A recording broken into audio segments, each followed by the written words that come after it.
So, doing this on... Oh, shoot, wait. Let me fix my splits, because they're off.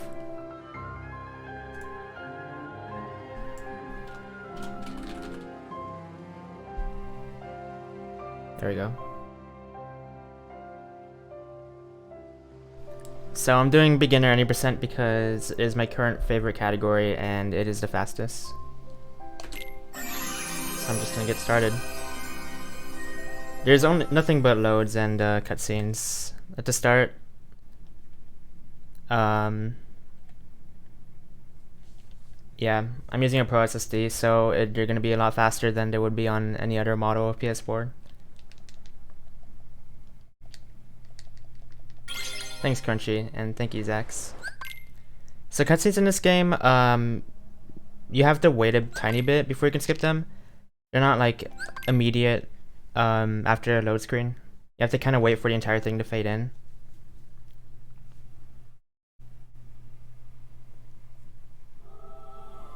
And you cannot skip all cutscenes. If you consider this a cutscene, but you can't skip it. There's like basically a lot of things in the first 6 minutes of this game you can't skip. For whatever reason.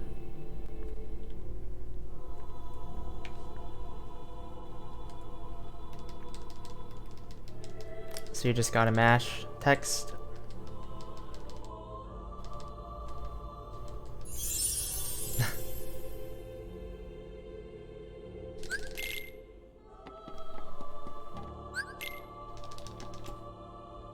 The tutorial is just a tutorial, you can't really speed it up in any way. But however, so you have 3 different options for these 2 questions at the start. The first one that we're going to be picking right here affects how much HP and MP you have. And as you'll see later in the run, MP and magic is way better than strength is. So we're gonna prioritize magic right here. The left option gives you more magic and less HP throughout the game. The middle one is more HP and less magic, and the right one is balanced. So I'm picking the magic one.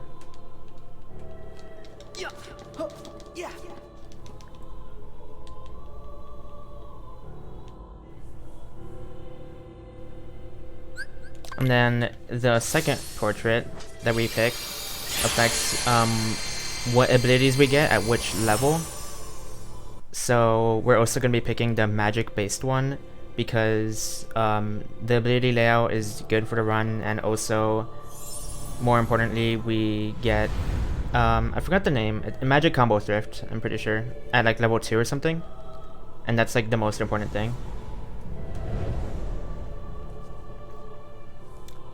Thanks, Tank. And thanks, Step.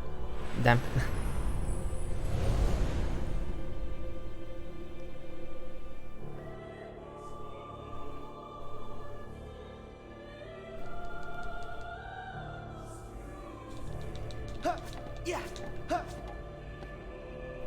Yeah, the right one is the magic one, mystic one, wisdom one.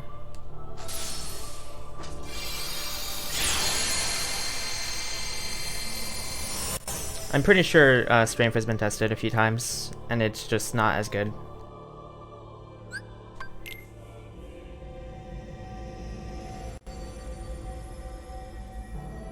So again, we can't skip this, and this cutscene lasts a little bit.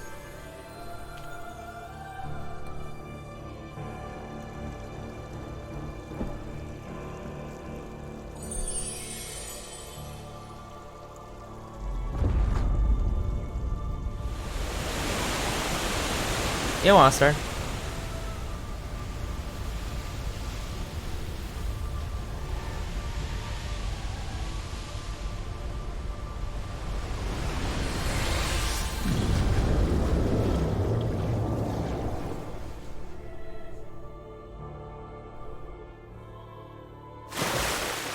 I'm submitting this beginner 90% run to SGDQ as a co-op run, quote unquote. So basically, me, Miss Master 1, and Crispy Me are going to be doing a third of the game each. We'll decide which third we do later if we get in. So this is the first fight of the game. The shadows die in 2 hits because we're on beginner mode. So all you gotta do is 2-hit combos and defeat them. The finisher is pretty slow, so it's better to just end the combo and then start a new one. Dark side, you want to lock onto his head at the start because you can stay in the air and it's much easier to combo his head than it is his hands. During this part, you want to avoid getting hit by the dark balls that are falling. But even if they hit you, you can start comboing again pretty fast, so it's not a giant deal. But yeah, you just kind of keep attacking until he dies. We don't have any other combat options.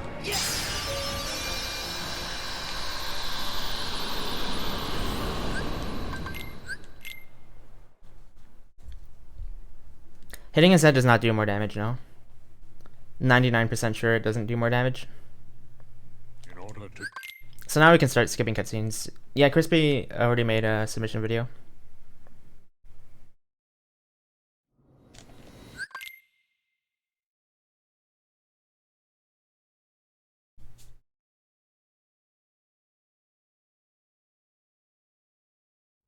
At long. Yep, we're each going to be doing thirds of the game.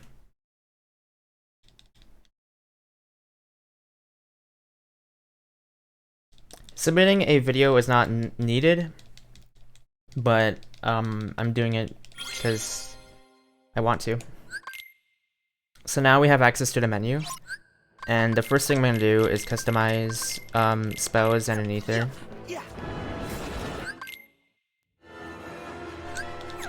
So for this fight, I like to start it by spamming water on the large body, or fat body, I forgot his name.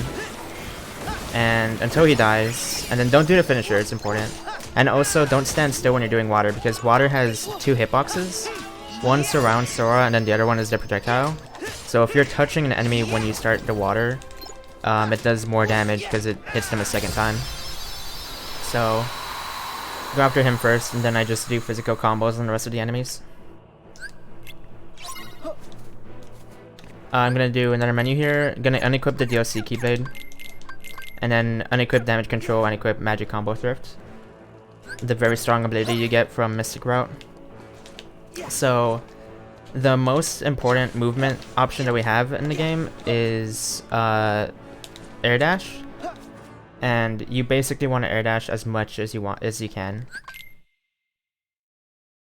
So I'll be opting for that whenever I'm going uphill. Like, I'll always jump and air dash instead of dodge rolling. But it depends on where you are, if you want to just spam dodge roll, if you want to keep air dashing.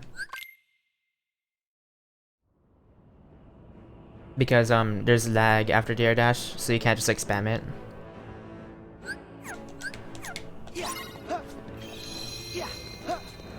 I'm gonna refill my MP there because you want to have full MP and the save point refills it pretty fast. So, enemy here, they're weak to water because they're fire, of course. So the idea is just to use water. 2 waters beats them. So you stand right next to them, use water twice, they'll die. If I see, I wasn't next to him right there, so I have to do a few physical hits to defeat him. Their party members also help a lot. If Donald uses Blizzard, it's really good because Blizzard does a lot of damage to these guys too. So that guy DMs. Basically, I can't hurt him unless I use water on him when he's doing that, and he also runs away from you. So you want to avoid having any of them DM because it loses time.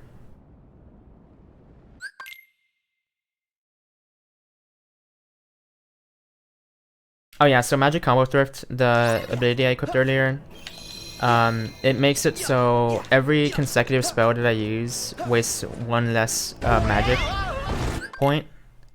So if you spam multiple spells in a combo, it'll end up using less and less magic per cast.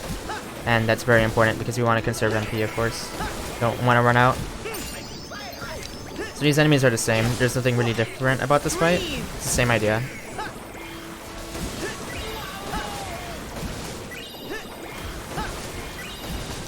And then the ability I unequipped earlier too was just damage control, which we don't need on beginner mode because we don't need to worry about taking damage.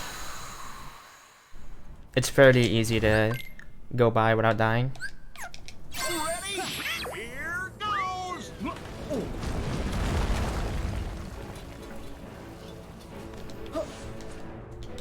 So a huge portion of the speedrun is movement because well, we have a lot of movement options in this game compared to other Kingdom Hearts games, and there's just a lot of platforming and stuff in this game. Here goes!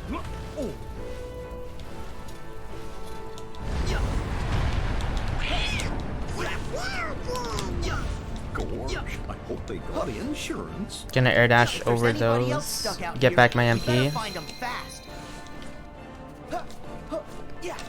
So we're gonna do a neat little thing here. Instead of just using water on the guys right here, we're going to use this pole to pull them all together and then start spamming magic. And now it's way easier to hit multiple of them with one spell, and it's you get a really fast fight if you do that.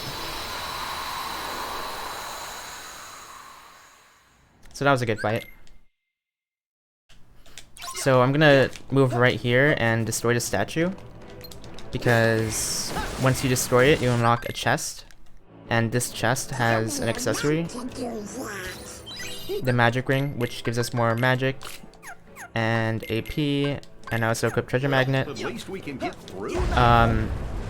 Treasure magnet makes it so anything that the enemy drops, you can it'll like get absorbed to Sora, so you don't have to be as close to it to pick it up, which helps a lot for MP orbs. And then the magic ring, of course, it just makes it stronger. Definitely worth moving over there to grab it. Oh, so I'm gonna unequip aerial dodge, because aerial dodge is it's slower than air dash, and it's not really useful anywhere in the run. And the game forces you to air dodge whenever you're in combat if you have it on. So I took the left path and then I exited the shield because it's faster than the right path. And right there, the animation for the shield isn't worth that very small distance that you move.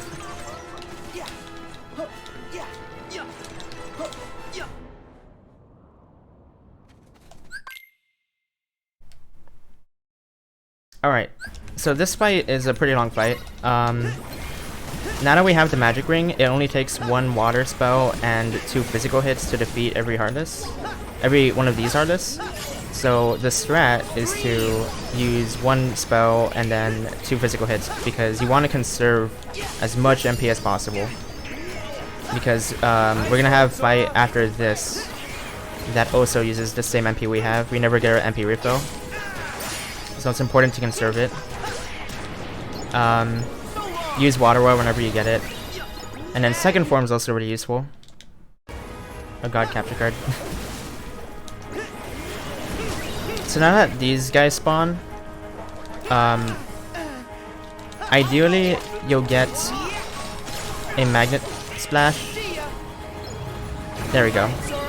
So as you can see, that killed like everything besides the fire guys, and that's what you want ideally in this fight. Sometimes it can be hard to get it off, but I was able to do it right there, so I destroyed most of them. Now we can just use water. And you only get that magnet attack in second form, so you want to use it.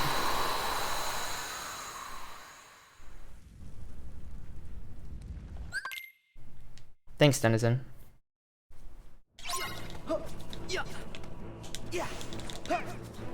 Alright. Something to mention is that there are ether chests that I've skipped, and ethers are useful. Like, I customized one for a reason. But, it's not worth getting all of them because we get a lot of money and we can buy a lot. So, he always has the attraction flow at the very start of the fight.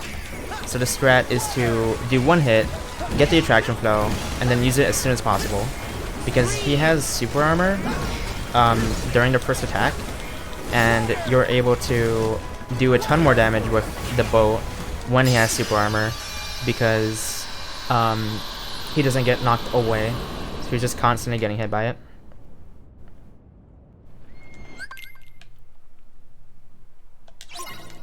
And then after you do the boat, you just use water spam. And yeah. You also want to try to time your water so that you have iframes for when he attacks, because water gives you iframes during the start of it when it surrounds Sora. So if you use it at the right time, he won't damage you when he hits you.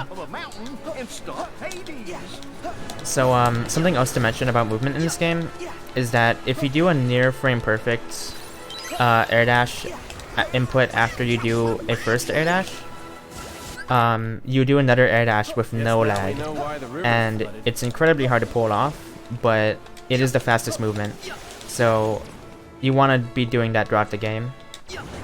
Like I said, it's really hard to pull off, but it is really fast. I picked up the water cufflink back there too, that was in the water, because it gives you Waterza, and that finisher is incredibly powerful. It like destroys everything in this world. It's the strongest form of water magic in the game, and you get it in the first world, so it's pretty insane. Now right here, I'm doing like this crazy skip, one of the only skips in the run, where for whatever reason, when you dash and attack, you don't lose like any height, hardly any height at all. So you can just completely skip that fight right there if you're high enough and you just dash attack over and over again. Just move right over it. So gonna equip the water cufflink and then equip MP haste and put on Lucky Strike for Goofy. MP haste just makes MP come back faster whenever you run out of MP and go into MP charge.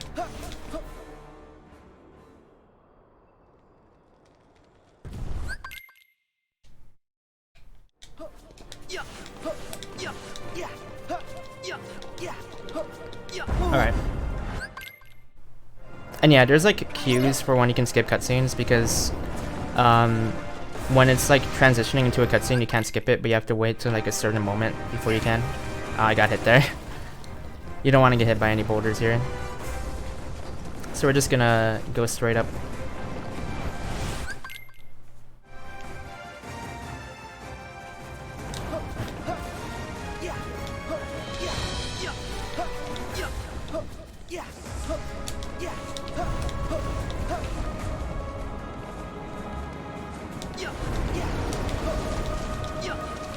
I guess I'll mention right away, the reason that we don't use the DLC Keyblade is because it's only possible to get from the pre-order, so it's not fair for anyone else who hadn't pre-ordered the game. It's impossible to get it, so it's just banned from the run. So we just run straight up to Rock Titan here. So the strat for this fight is to spam water and use Waterza when you get it, because like I said before, Waterza destroys everything. It does a lot of damage.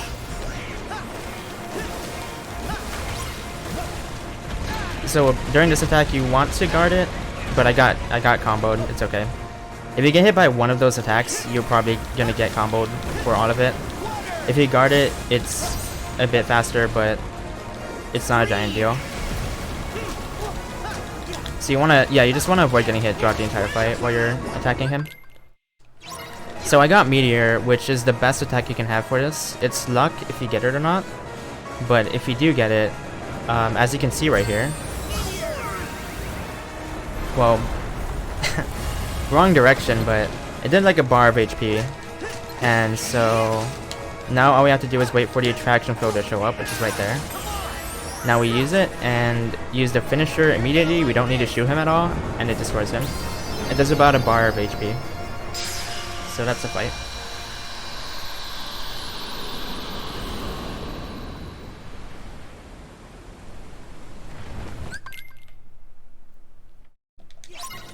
Pretty simple fight. Again, getting Meteor from Donald is lucky. So I got the best luck there. And right there I picked up a Fluorite.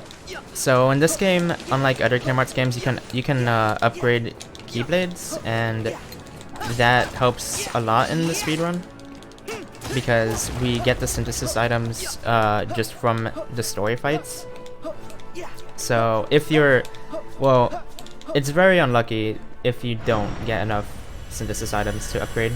But anyway, we pick up fluorites, Damascus, and an adamantite throughout the run.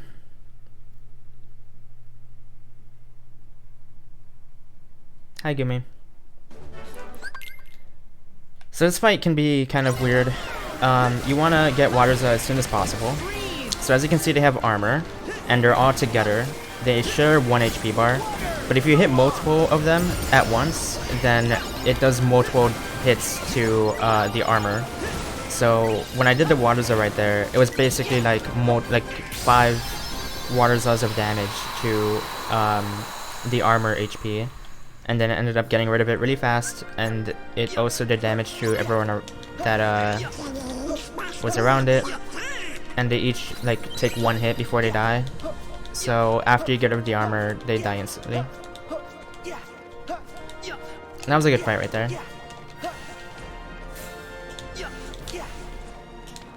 Picking up another fluorite right here.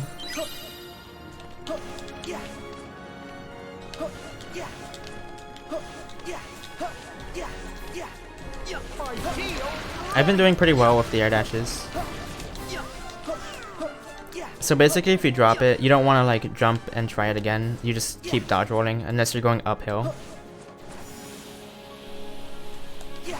A little bit of movement tech right there where you do a dash out of the flow motion, attack, and then dash again. Because the dash after the attack like basically cancels the attack animation. Thanks for the host, Denizen. Here's our ticket. Can't skip this cutscene. So this is where we get air stamping, and there's an elixir right here which sells for 1,000 money, but we don't need that much money, so we're not gonna get it. Gotta make sure you air step to the right thing, or you have to fall all the way back down to do it. So I'm gonna equip 2 ethers and a refocuser. We don't have any ethers yet, but that's gonna be for later when we do have ethers, and the refocuser is gonna be for this fight.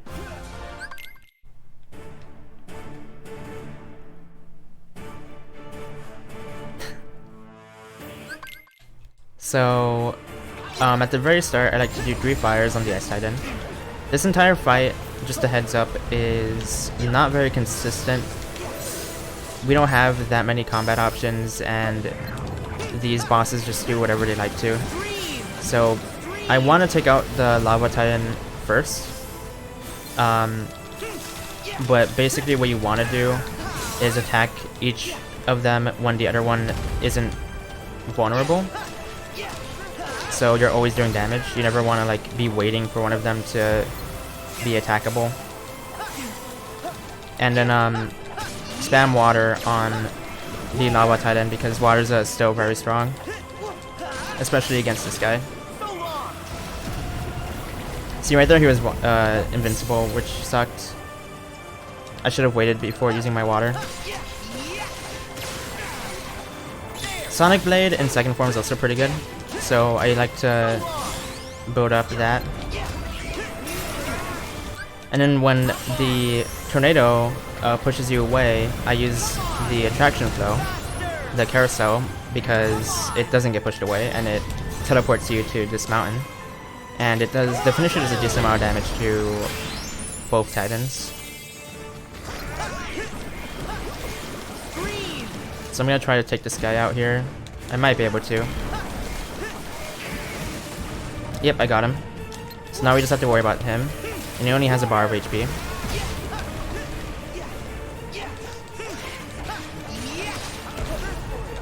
Looks like I can beat him right here. There we go.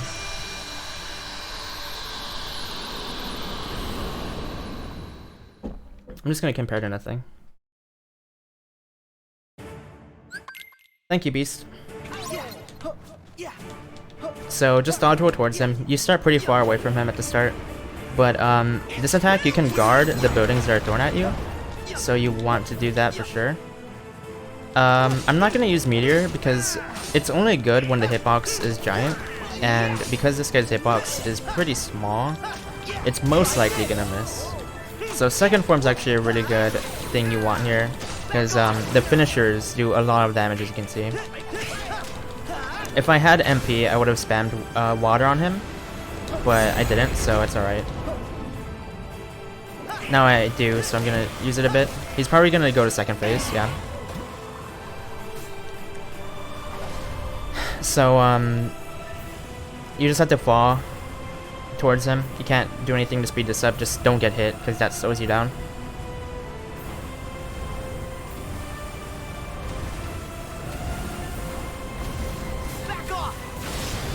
And now what I'm gonna do is air dash, attack, air dash, attack, air dash, attack. Now that I'm close enough, I'm gonna do a shot lock, a full shot lock. First time using shot lock in a run. Then use a refocuser, the one that I picked up earlier. Do one more full shot lock. And then do another one that's probably not gonna be full. 19 hits is whatever. After this, we just use water on him, and we want to get a Waterza. So I had iframes right there from the finisher so that I didn't get hit, which is good. Yep, there we go. That's exactly how you want the fight to go.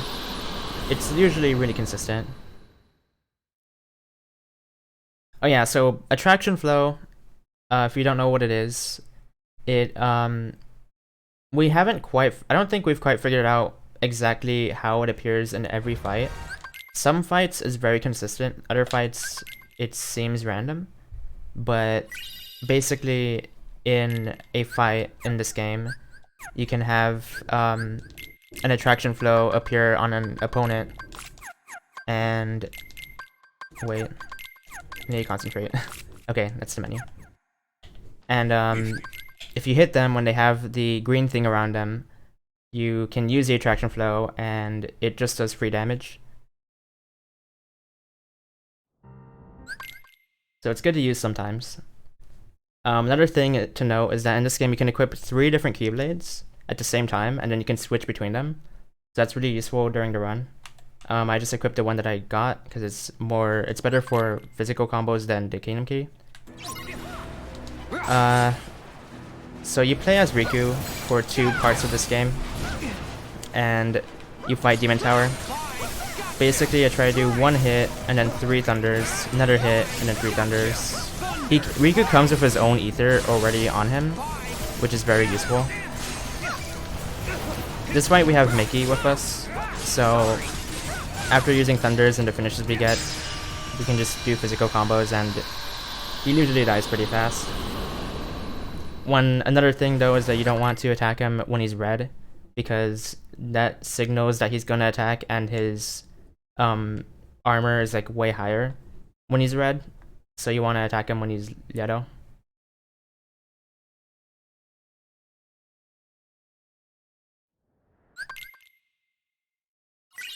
And we use thunder on him because it does the most damage.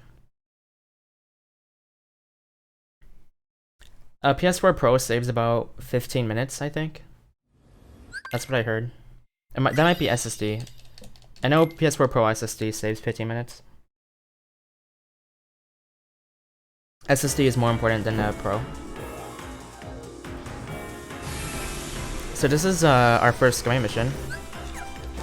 They're not really missions in this game though. So we have a route for every Gummy area. Right there, I destroyed that crystal because it had a fire Reggie, and that's a stronger gun that we can equip before the first boss we have to fight. I'm gonna enter this encounter on purpose and then abandon the battle, because it gives us all of our boost back on the bottom right, you see there. And usually you have to wait quite a long time before your boost comes back, but if you enter a fight, you can force it to come back really fast. So it's very useful. I'm gonna destroy these meteors because there's a small chance that you can get a fluorite or a Damascus from them. Oh, I got one, okay. So I can skip a fluorite chest now. But it's pretty rare that you get one there. And it doesn't save that much time, it just saves a little bit from picking up a chest.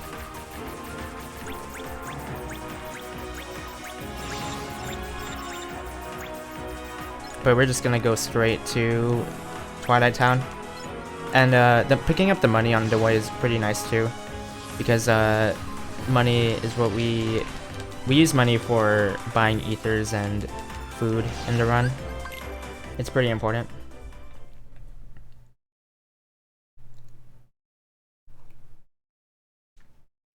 Another thing to mention is that those like blue tunnel things, I forgot what they're called, but I'm bad with names in this game, I'm sorry, so I'm probably not gonna call anything the correct name, but they move you faster at the moment.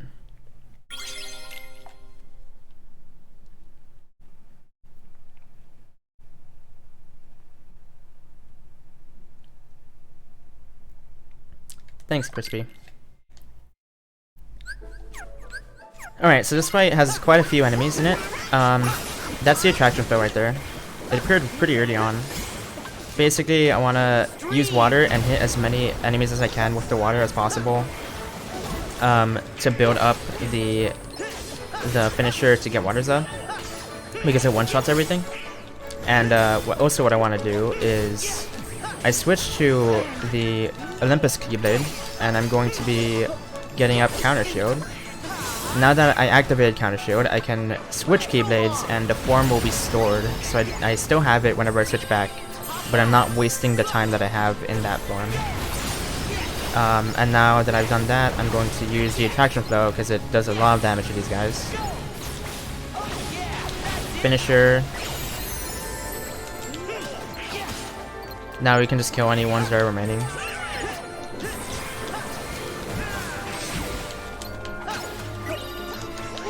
Yeah, we're good.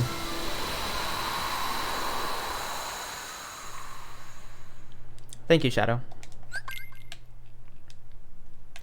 So at the start, I'd like to target him, do a combo, dash, combo.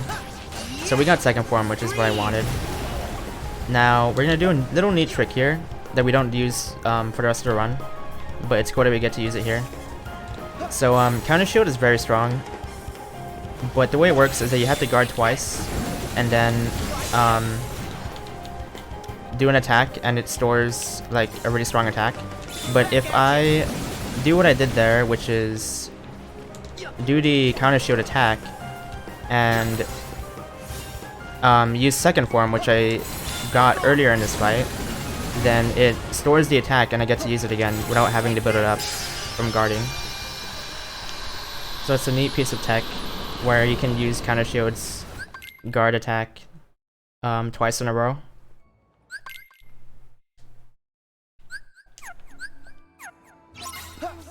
Gonna come back to get some MP. You see any lucky emblems?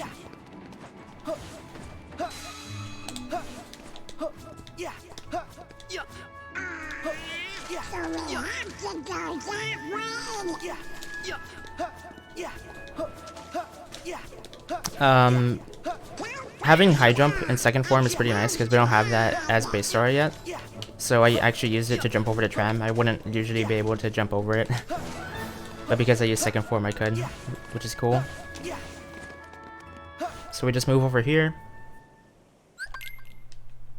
And this Power Wild fight, basically what I do is Waterza. You can do a shot lock too to kill them pretty fast, but I like to do water hits because it seems like the more hits you do, the more likely it is for Attraction Flow to show up sooner. And when it shows up, the finisher one-shots everything. So let's see if this does a lot. Yeah. Okay. There's like another wave that spawned, and I got a few of them from that. Now, there aren't that many left, and I'm just gonna do physical combos to beat them. And some water. Okay. That was a pretty good fight.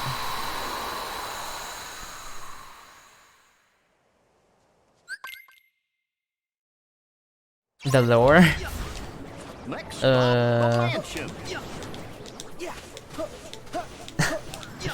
I don't know about that one. Changed some good air slides there. Get the MP back. Now we're gonna go straight into another fight. Oh, something else to mention is that I airstepped, and I cancelled the airstep animation before I touched the thing I was airstepping to, because the animation of me grabbing the tree branch is longer than if I just cancelled it. But it's still faster to do the airstep than dodge rolling or air dashing.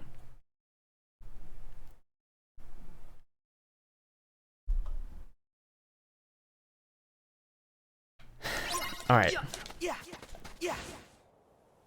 So this fight is pretty fast. It's like an open field, so it's really easy to hit them all with the teacups, which I just got, and the Waterza. So my plan here is to build another Waterza, use it on these guys, because basically after the first wave, 2 other waves spawn on each side, and I got rid of the left side mostly with the Waterza, and now there's only the right side. That's the last guy. Okay, yeah, pretty easy fight.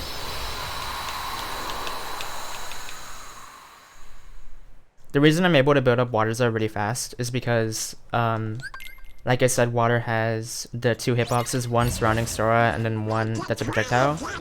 But if you're moving and using water and you move past like 5 Heartless, because there's so many surrounding you, then you do 5 different hits, and that counts. Each of them count towards getting your finisher. So you want to run past basically as many enemies as you can.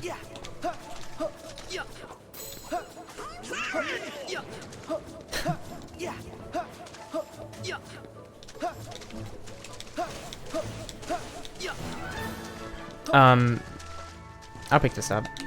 There's a Flora right here, which, like I said before, it's for upgrading Keyblades. So I've gotten a few party member like attacks that I haven't used, and the reason for that is some of them are just not worth using. Like the other things we can do are faster than that attack. Pretty much like everything that Goofy has is not worth using at all on the run. I don't think we ever use any of Goofy's attacks. Flare Force is good sometimes, but Meteor is also, like I said on Rock Titan, it was super good on him. It just depends on the fight.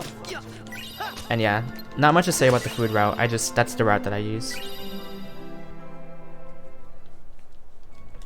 I know where like most of the fruit are, and that's the one that I chose to do. I'm not quite sure if it's the exact fastest, but it's seems fast to me. So I'm gonna buy ethers here, and then I'm going to go into the synthesis and upgrade Shooting Star. You can upgrade it more than once if you want to, but it's unlikely that you'll have enough shards to do it, so I don't like to risk it. And then in the menu right after, I just equip Shooting Star over Kingdom Key, because we don't need Kingdom Key anymore. Shooting Star is our magic-based Keyblade, and that's all we need. I'm sorry. And then I equipped the Combo Plus, because Combo Plus is also useful.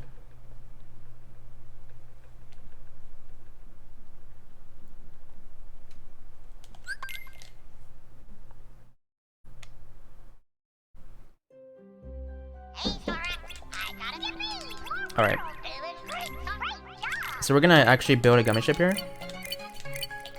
First, I'm gonna just put on a few armor blocks so that we don't get one shot. Then I'm gonna put on 3 fire Gs and then the fire wedgie that we got. And then put on the thunder Gs I believe they're called, and then 2 engines and a cockpit, and that's all we need. 5 under the cost limit, and it's a faster ship. So I switch to it right there, and then begin voyage.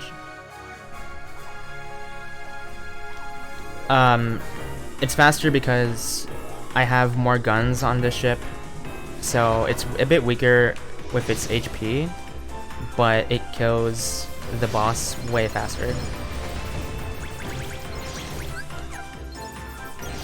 Those things are useful because they like give you a free boost if you move through them.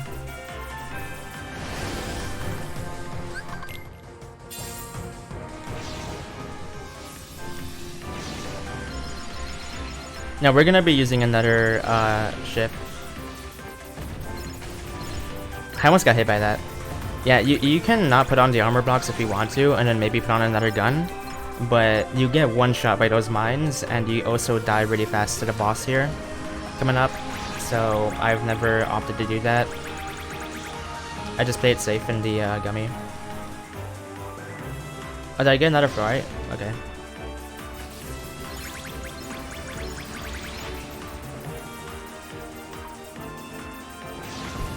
Yeah, and then we're going to Toy Box first, because the benefits that we get from KOC are not gonna help us in Toy Box much if we were to go there first, because most of Toy Box is done with the toys, the toy mechs, and they are not affected by Sora's stats, so it is not worth going there first.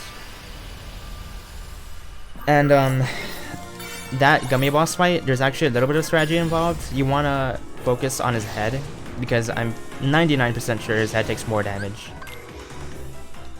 than the rest of his body.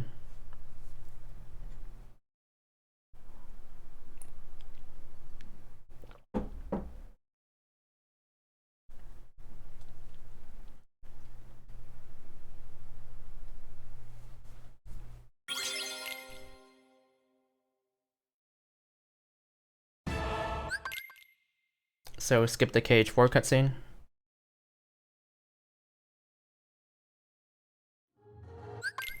Now this fight, pretty much the same concept as the fights in Twilight Town, except now we have a better keyblade, which is good. We even get the teacups like we did in Twilight Town. But when the shadows spawn, you want to hit them with that. And I like to go under the bed here, because it can hit those guys on the bed from down there, and that's useful because I don't want to climb up there to attack him. That might be all of it. Oh yeah, it was. That was a really good fight. Oh yeah, I didn't split. Whoops.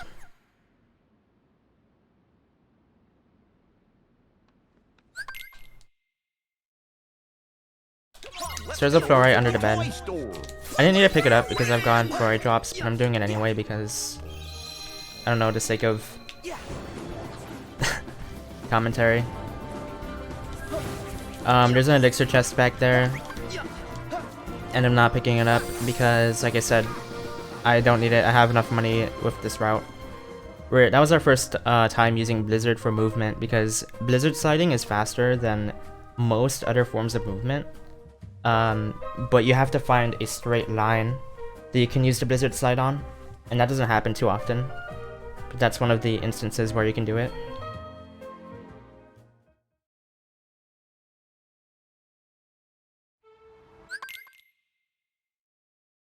So now that we're in the mech, Triangle throws out bombs, and the bombs do a ton of damage. So basically, they usually one-shot these things. So what I do is I go for these big mechs first, and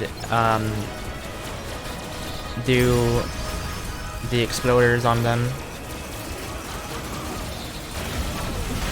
Right there, I try to hit like 2 of them with 1 RC, and it worked pretty well. RC is reaction command. That's just, I'm just used to saying that from KH2, but they're called situation commands in this game, I think. I guess it would be SC in that case. Okay, after beating Automex, you just want to shoot the Heartless.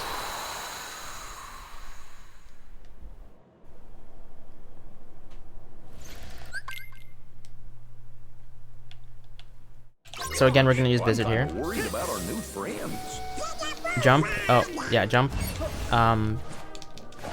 What's it called? Air step, yeah. And then glide up here. There's a chest that we really want. This has a fire cufflink in it, which, as you can imagine, because the water cufflink gave us Waterza, the fire cufflink is a Spireza, and Fireza is very good against single target bosses and enemies. So, I also equipped aerial recovery, which whenever I get hit in the air, I can use it and I won't have to wait for me to fall down to do anything. And then I also equipped fire boost, which gives us better fire. Fire attacks are stronger. And in this fight, it's really simple. All you have to do is use your tackle whenever you have it, and it does about half their HP, and then you just do 2 hits and they die. And there's only 3 of them. Definitely faster than trying to fight them without the mech. So do another blizzard here for movement. Climb up.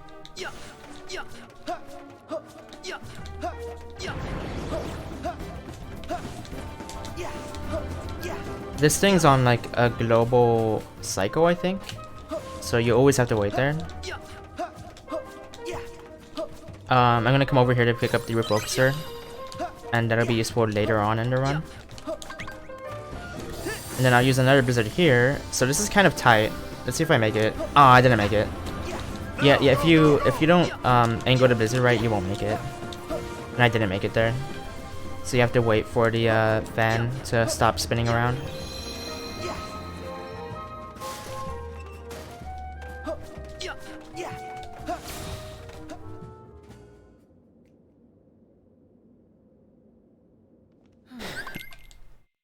Alright. Now there's another item I'm going to pick up here, which is also very important. It's a gold amulet, which you can equip to any of your party members, and it gives you more money per enemy throughout, like, while he has it equipped. So we get it really early on, and we basically just get like a ton more money throughout the run. It's really good.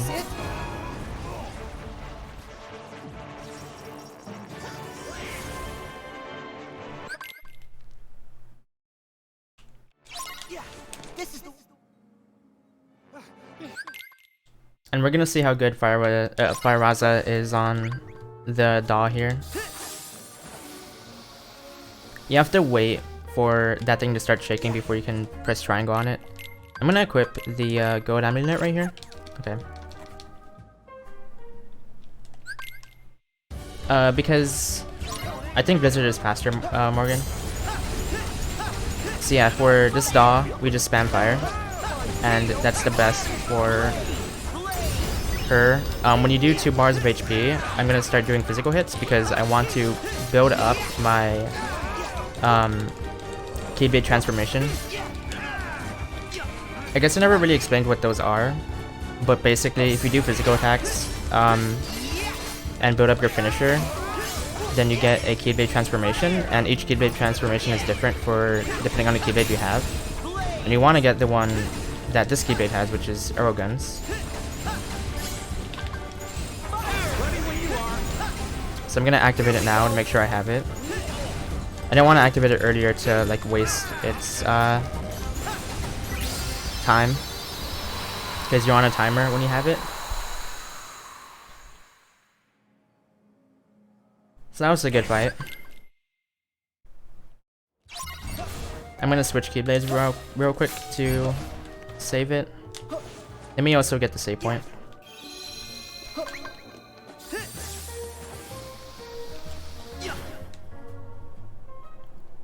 So the reason that I stored the double arrow guns is because on the UFO here, I can go ahead and shoot him and lock on and hold down R2, and it does a ton of damage to him.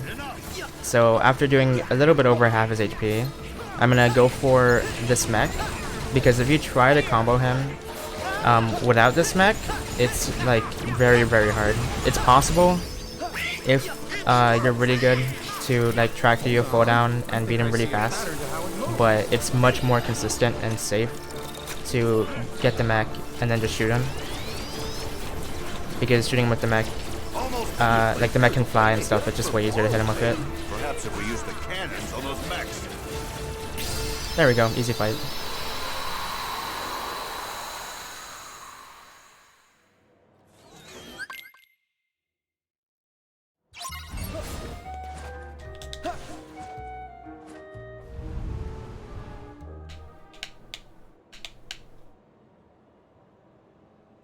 Now instead of using the mech to go up, I'm just gonna shot lock up. That was in the video game section.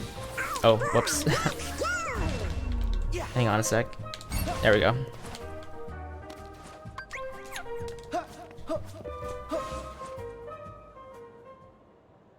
Now, this minigame here is kind of complex.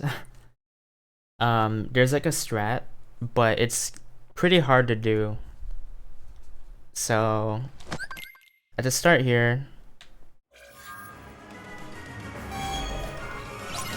gonna get in the mech. I want to kill like 2 or 3 of these guys right here, and then you want to dash over and destroy that bomb right there. And then also blow that up to try to hit something. Okay, so they fell into that. Now I'm gonna shoot this bomb as they spawn here. Now those guys are gonna spawn into that. Are they gonna die? Yes. All right. So you have to go really fast to make that cycle. If you don't do it fast enough, then those things that spawn right there, like the 10 enemies, won't die to the purple thing in the middle, and it wastes a lot of time because you have to manually kill a lot of them. Now we just have to destroy these purple, well, they have a purple mark on them, but these like white mechas, we don't have to focus on anything else besides these.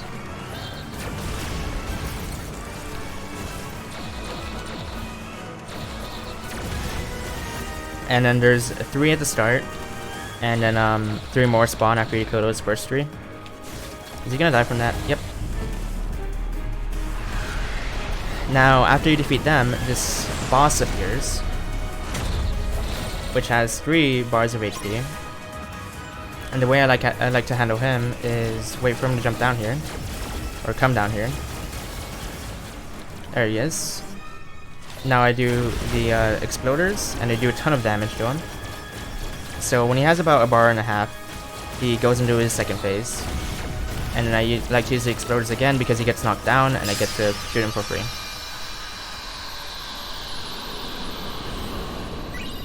So that was an okay fight.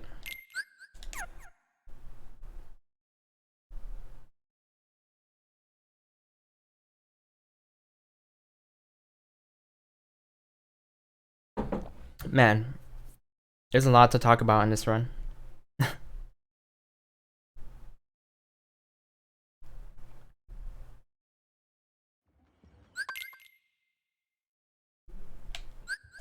Alright. Come on, fellas. Shot lock there. Shot lock over this big gap. I'm gonna cancel it right there so that I can just go over here. One thing that Sora likes to do, that you saw right there, is that I airstepped to one like object, but Sora wants to move to other objects on his way to that object that I targeted in the first place. So usually if he does that, I just cancel it and then move there on my own, because it just wastes time for him to keep moving from object to object to get there. So basic fight right here. Just use triangle when I have it.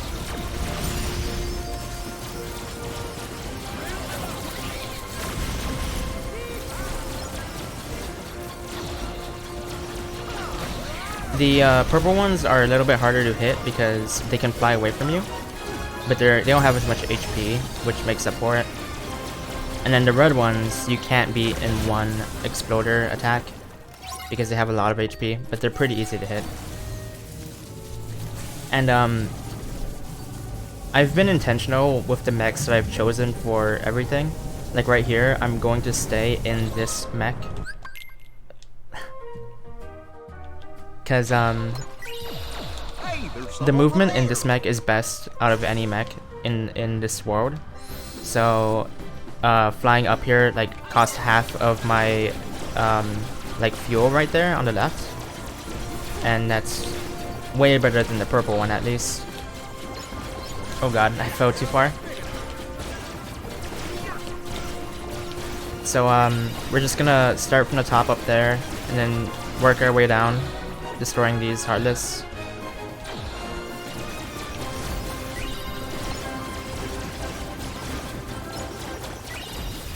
This one's a bit annoying. You have to shoot through the net.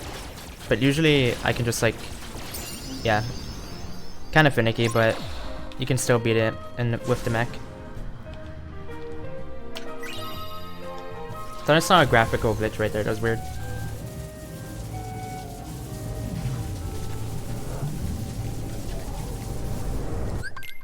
Skip that cutscene, and now we're gonna be exiting the mech right here, and we're gonna go through this small hole right there, and then air step over here, and that's pretty fast compared to just exiting with the mech. And then we're gonna get the Buster Ring for a specific fight later on, and then enter the purple mech because the purple mech one-shots like everything with that attack with the cannons. And now we just wait for it to come back up and try to kill some things while we're waiting, and then it one-shots everything again. The issue with this mech is that the movement is really bad in it, so I can't fly nearly as high, and I can't dash as much. It's just pretty slow in general, but for that one fight, it's pretty good because they're all bundled up right there. So now that we made the cactuar, gonna fly up. Talk to the Moogle. We're gonna buy our first food item, which is chocolate. Chocolate, and put on the magic ring and high jump and eat it.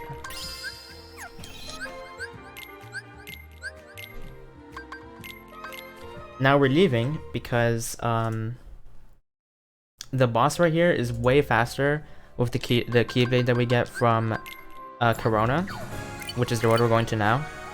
So it is much better to wait off on fighting that boss, get the keyblade here, and then come back and then beat him really fast.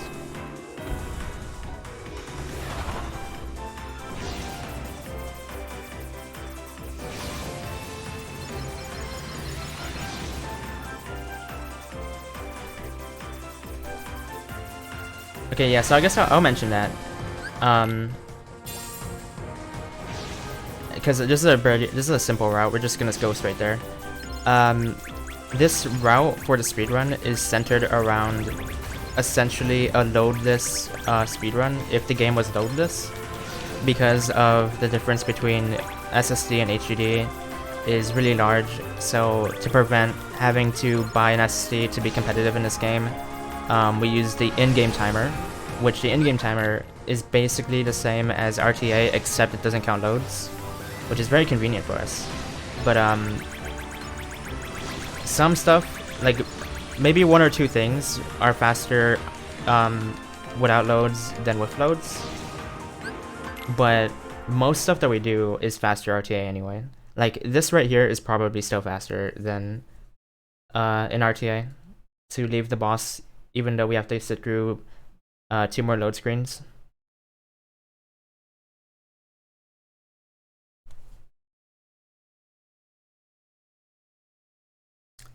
Yeah, all of the mech fights are the same speed, even if we level up in Corona, so there's no point in going to Corona first. But we do want to get the Keyblade in Corona before beating the UFO. Or the King of Toys, as they call it. So we're gonna find, we're gonna use our first Meow Wow here. Just summon Meow Wow, uses all of our MP, but we just instantly end it. And it kills everything on screen. Use 2 Ethers, do another Meow Wow. We get more MP from those enemies. Use 1 Ether, do another Meow Wow, and that's the fight. Epic fight.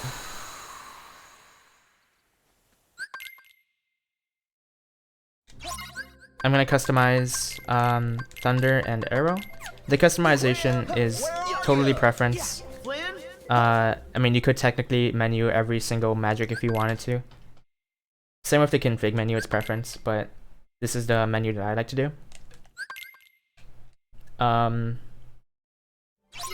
Yeah. So Meow Wow is useful for a lot of mob fights, but it's not useful for every single fight. You'll see later that we have different strats for specific worlds.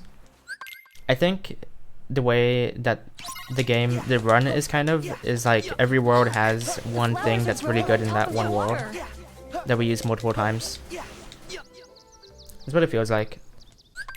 But right here we're not using Mad Wow because there's so many waves of hardness that the best strat is to use Arrow, which we haven't used yet. So the reason I like to use Arrow is because Arrow, as you can see, it just one-shots everything that spawns, and it even one-shots the next wave that spawns if another wave spawns, because it lasts on screen for a while. So it's a super useful spell in this fight in particular. The one thing that's annoying about it is that, as you can see right there, I entered flow motion when I didn't want to, and when you're in the flow motion state you can't use magic, so it's just a waste of time to enter the flow motion that Arrow has. I wasn't paying attention there and I actually made a mistake. I didn't mean to use all my MP. But I'm just gonna use Ethers. It's okay to waste a few Ethers sometimes.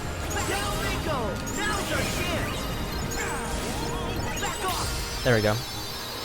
You never want to lose all of your MP, because when you're in what's it called? MP recharge, I think.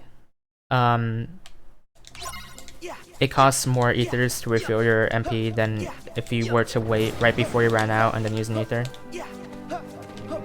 So I wasted a single Ether there, but it's not a giant deal. We can waste a few in the run. Dandelions.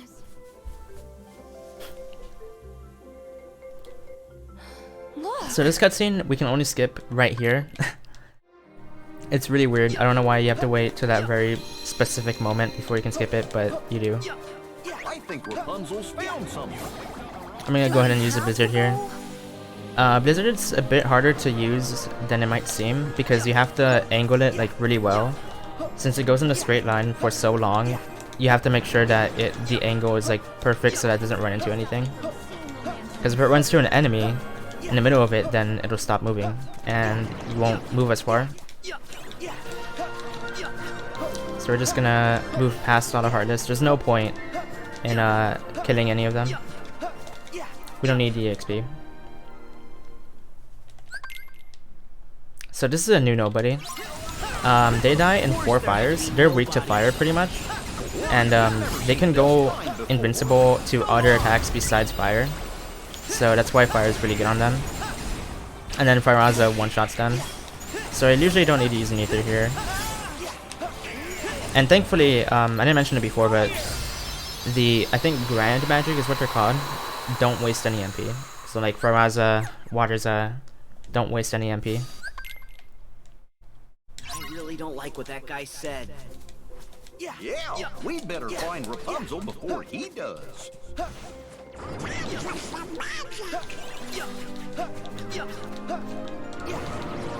Oh, I didn't mention the food before. So the food that I ate gave me +1 more magic stat, which is actually really important. Like, you might not think that 1 magic increase to our stats will make a big difference, but if I didn't do that, if I didn't eat the chocolate, then I would not beat them in 4 fires, which would mean I have to use an Ether, I have to use a lot more fires. So it's way better that I do that. It also gives you more MP points, like magic points, which is also nice. That Blizzard is really bad. You can do a good Blizzard here, but not really worth going for anymore. That part right there is actually like really hard to angle your Blizzard right.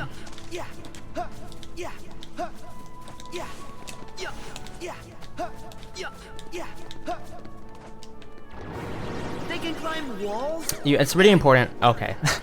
Well, you can see why it's important to avoid the power wilds, because they stun you with the nuts that they throw. So if you get hit up there, you fall all the way down and you have to wait for your stun animation. So, yep. Don't get hit.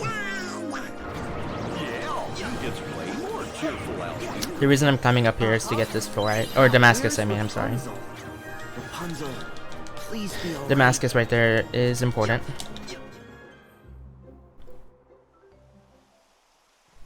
The food lasts for 20 in-game minutes, I'm pretty sure. It might be a different amount. I know the crepes do. But right here I'm gonna buy Ethers. Because if I didn't buy them right there, then I may have a chance of running out before the boss coming up here. and we want to have all our ethers for that fight. The kingdom's not far, but we need to scale these cliffs. Thank you, Baz. Well, then let's look for a way up. So right there, what I did is I used arrow to give myself an extra jump, because the arrow gives you like a flow motion jump if you jump into it. So if you combine that with jumping and using arrow, then you basically get like a double jump, and it allows you to skip a lot of this segment. So we don't have to mess with Rapunzel's hair at all until right here. Let's swing across and look for a path. And then I'm able to use high jump to skip the other parts right there. You only need to use one arrow. And now for this fight, I'm going to be using Meow Wow, but I'm not going to be instantly ending it like I did before. This time I'm just going to jump, and the jumping does a decent amount of damage. So the reason I'm not ending it too is because if I were to end it earlier, then there are still two more waves of Heartless. So oh god, where's the next one? There he is. And it doesn't kill the waves that spawn afterwards, so you want to wait till the last wave and then end it. So I'm gonna use an ether. This fight is pretty annoying. There's a few different things you can do. There's a Wreck-It Ralph strat, which is kind of hard to pull off, so I don't go for it. What I do is just use fires to beat him. Arrow guns are good because it makes your fires do more damage.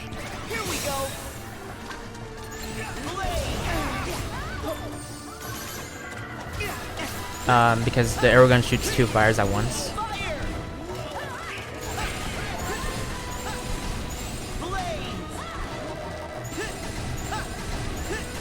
But yeah, this fight's the same all the way through. Nothing too special about it.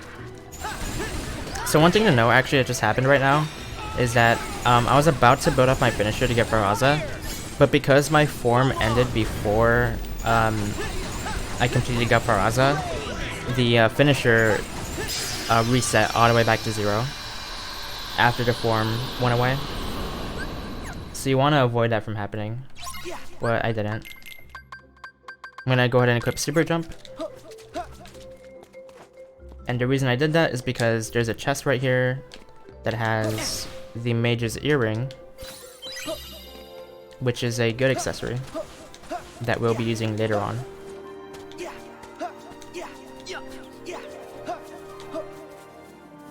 Oh look! I see some birds! This way! Wait! Come back! I must have startled them. That cutscene you can't skip. Sora! Wait! I've never seen so many. So I'm gonna use Air Step right here, but I'm gonna cancel it right there and then go ahead and use the slide. Air stepping is good for large distances, but for shorter distances it's usually not that good.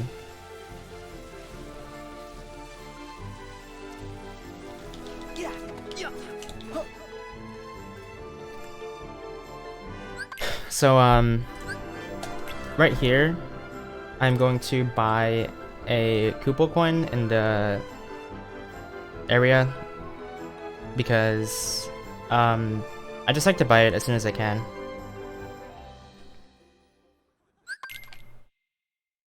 I think also, if I have enough money, I'll try to buy a tent too. Yeah. Okay, yeah.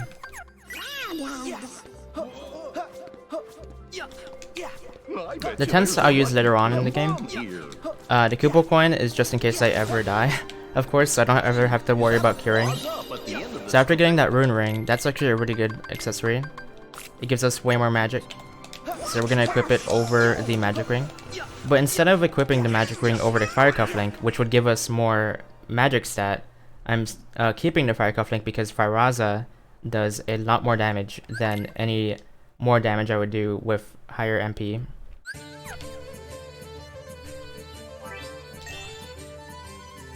Okay. So this dance is just a minigame. There's nothing strategic to it really. The only thing is that after dancing with like 2 people, you can do DRC on the barrel and anything on the field. So I just do it instantly. And now you can time this like you're supposed to, I guess. But if you just mash X and circle over and over again, then you don't have to worry about anything, and it doesn't use any time. You don't lose your chain. Nothing. You don't get penalized at all. You can just mash X and circle and you're good.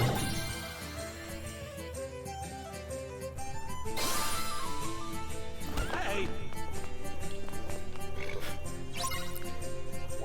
You got it. So they're a bit faster this time, but it doesn't really matter. Oh my god, I actually pressed the wrong button. I do that sometimes. What the peepo? Okay.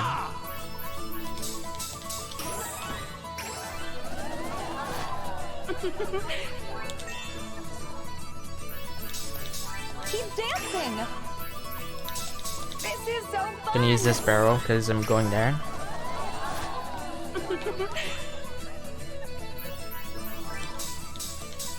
It's consistent, how long the minigame takes. So, usually it goes the same every time. Keep dancing. This is so fun. And then this is the same as before, just mash X and circle. You got it. Thank you, Jacob.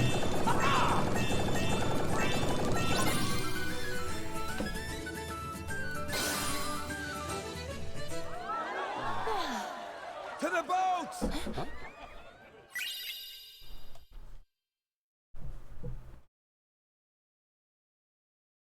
So I got a magic boost right there, which just straight up increases the magic stat of anyone you use it on. So I'll go ahead and use it on Sora. I want to get that attraction flow as soon as I can. Make sure it doesn't go away, because that's very important for the next wave of nobodies here. So you still die to 4 hits of fire. So I'm gonna go in the middle right here and then just use the finisher right off the bat. I'm gonna kill his upcoming waves. And then any that are surviving I can just use thunders on. I'm gonna use the Faraza. I saved it for these guys.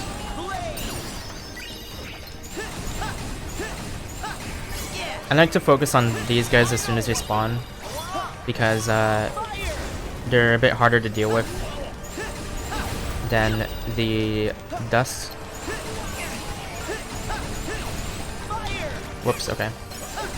Now I can use fire on them. Oh god.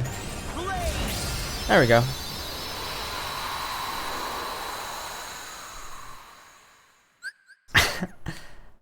Yeah, this is coffee.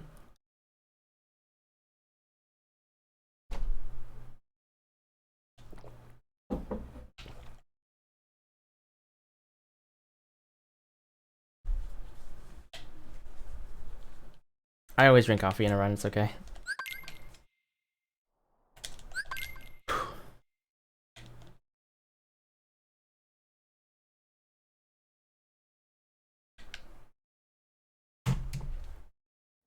Okay.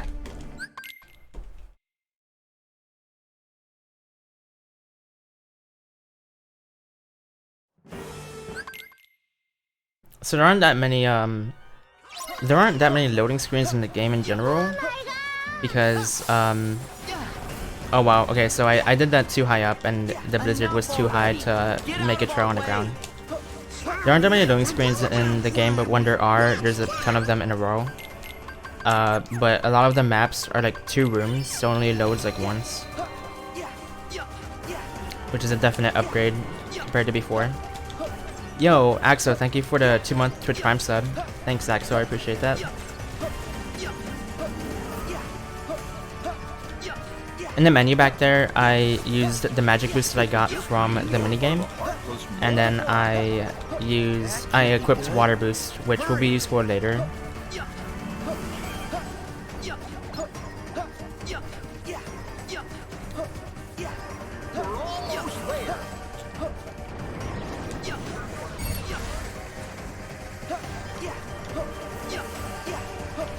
Sorry, I stepped right there to be a bit faster, this fight is gonna be Meow Wow. But first I have to jump on these guys to get rid of the armor they have, and then finish it, and they die. So we're gonna see our first instance of Wreck-It Ralph on the boss here.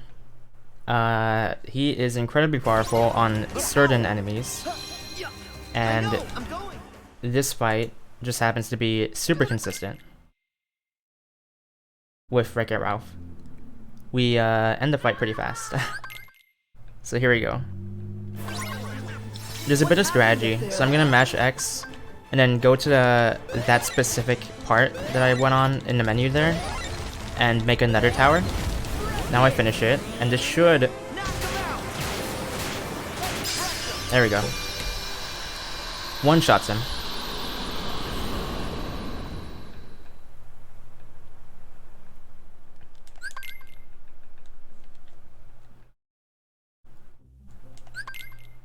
He usually gets one shot by it. Pretty consistent. But you can't just build straight up. You have to build the way that I did it to be the most consistent.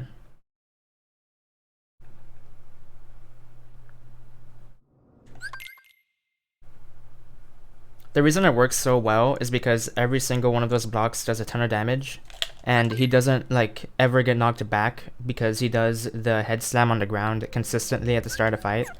So if you do it when the blocks are inside of him like that, they all blow up and he takes the full hit from it.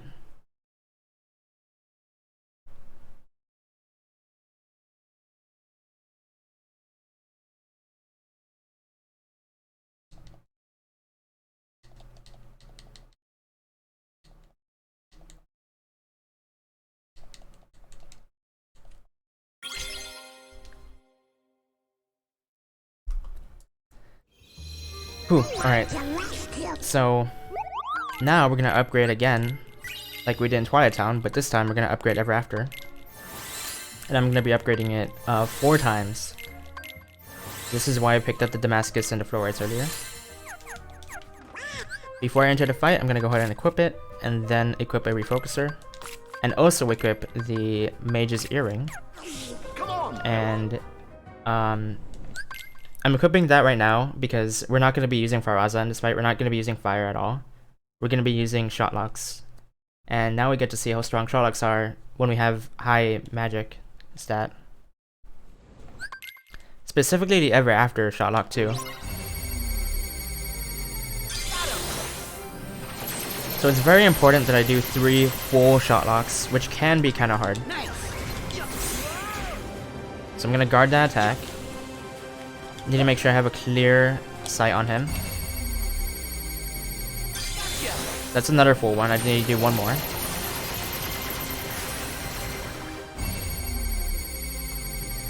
Okay, cool. We got it. See, I barely have any focus left. It's very important that you are able to do 3. And now all I have to do is spam Thunders, and he dies. And the Thunders are actually faster if you stand still and do them in the air compared to moving in the air or doing anything on the ground. Fun fact.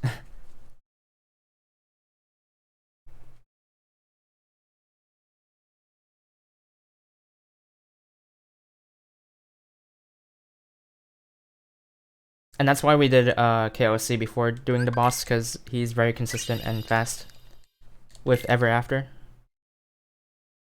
We completely skipped like an entire phase of the boss fight.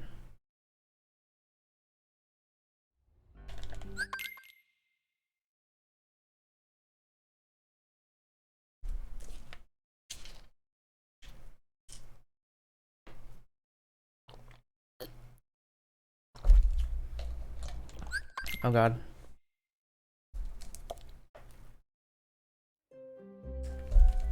Okay.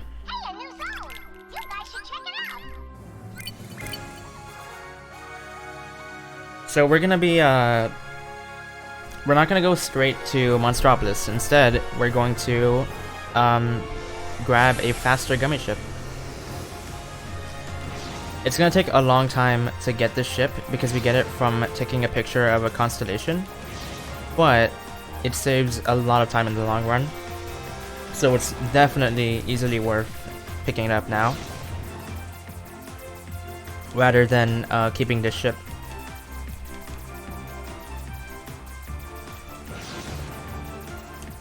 And it's pretty out of the way, but it is worth it. And on our way there, I'm gonna activate this warp portal gate thing. Like I said, I don't know the names of everything in the game.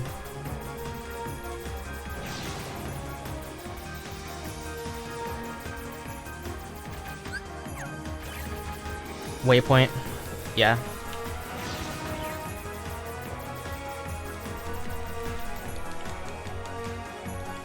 Now we just go straight forward. Nothing exciting.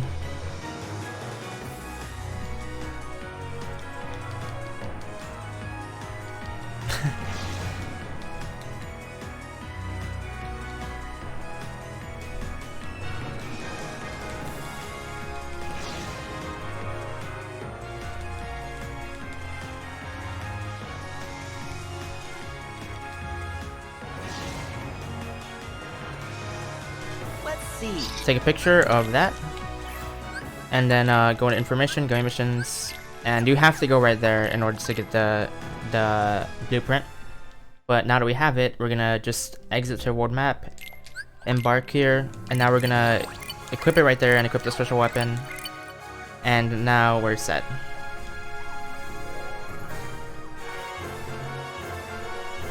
Now, as you'll see, this ship is way faster than the one we were using before. And it gets back its boost way faster than the other ship too. Gonna pick up some money there. I'm still gonna exit this fight to get my boost back though. Oh, might be. That was a mistake. Now we have a boss fight, and he can go pretty fast. What I want to do is use my special weapon right about now, and I need to make sure that I'm aiming at his head, because his head takes a lot more damage than every other part of his body. So that's good damage I did right there. Oh no, I took a hit. Okay, you don't want to take a hit because you lose your berserk mode. You get berserk whenever you hit A rank, but it's okay. I still got a 31-second fight.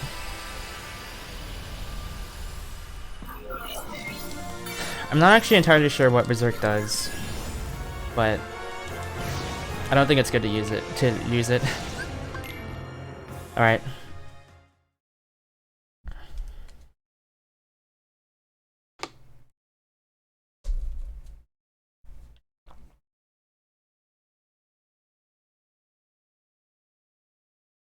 And if you remember from before, I still have the Mage's Earring equipped, and I'm not gonna re-equip Fire Cufflink. We're actually gonna keep the Mage's Earring for all of Monstropolis. And another thing, the reason we're going to Monstropolis before Arendelle, we have a choice between both, but the reason I'm going to Monstropolis now is because Simba is very strong in Arendelle, as you'll see later on, and we want to have him for Arendelle. So I'm gonna instantly use Mallow and finish it like I did in Corona, but now I have to shot lock the frog. I think he's called like a Turtoad. I think I remember that. And I'm gonna use Ethers to just spam Thunder on the rest of these guys, and then use Fire on him. There we go.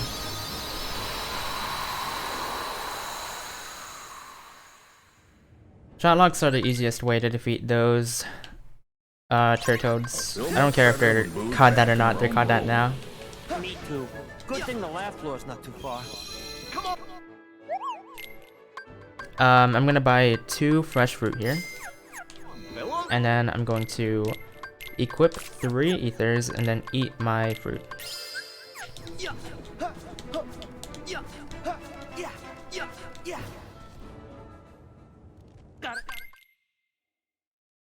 So, again, using Meow on this wave.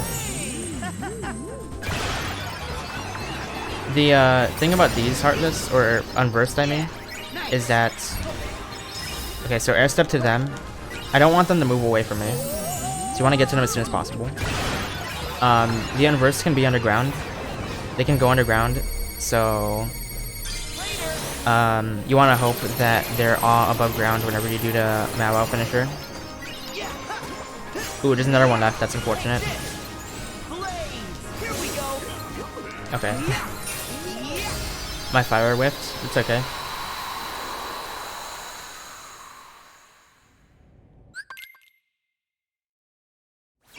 I wonder where Boo's door.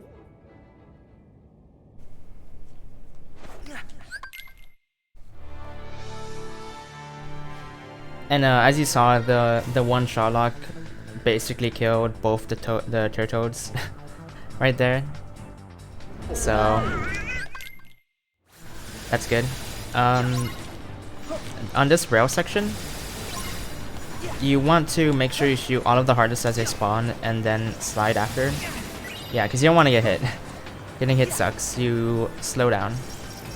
So you want to avoid getting hit and then super slide, because sliding is faster than just not doing anything.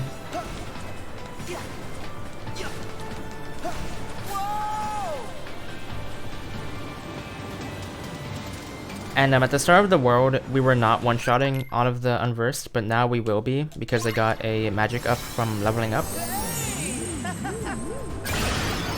So this fight is going to be Meow Wow, and I'm going to wait for my MP to recharge.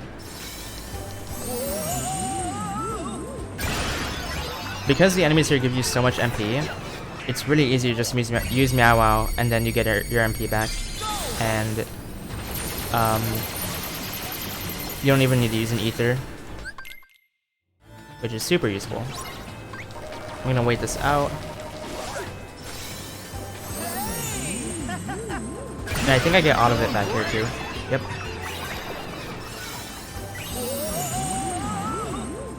So that fight's kind of a joke.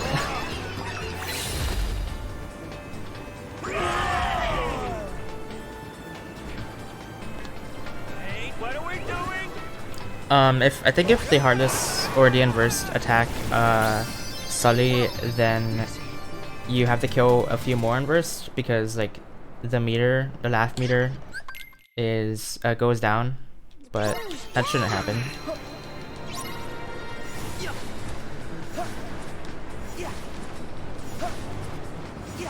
Heartless Unversed, there's too many enemies in this game.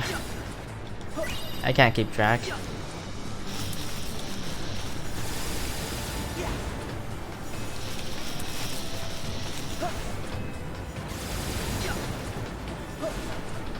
Alright.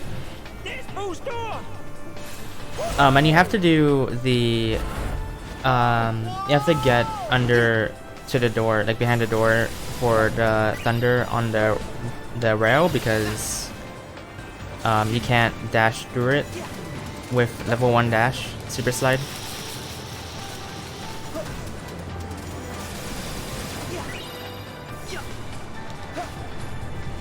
Okay.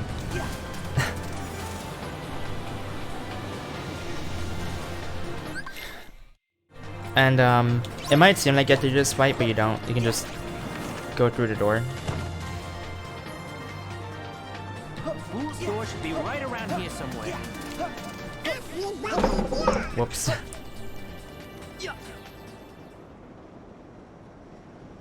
Right.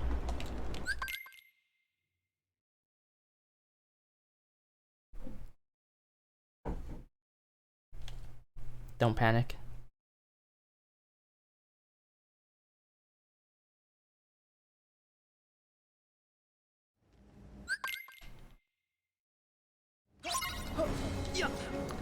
So there's a good amount of movement at this part of the world. You want to dodge these guys as you're climbing up. And now there's going to be these lasers right here. And I like to do that flow motion tech right there. Movement to avoid them. Yeah, I got hit a lot there. You don't want to get hit at all, but it can be hard sometimes. Dodge rolling and air dashing has iframes, so you want to use the iframes to not get hit, but you have to time it well.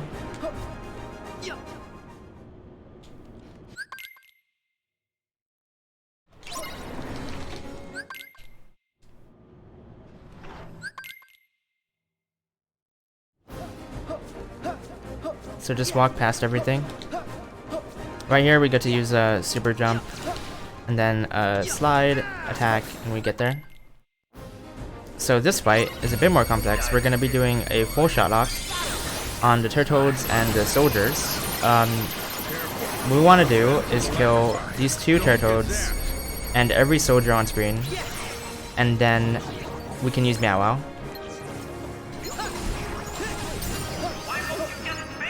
Let me target him. Okay. Now I'm gonna use an ether, and the reason we killed those guys is because after you kill them, everything else spawns. So the Meow Wow kills. It ends the fight. But if I were to just start with Meow Wow, then the fight would not end. Pretty sure the control panel for this place is upstairs. So we get to skip a little portion right here by doing a super jump right there, and we can just avoid that section. It's not that hard.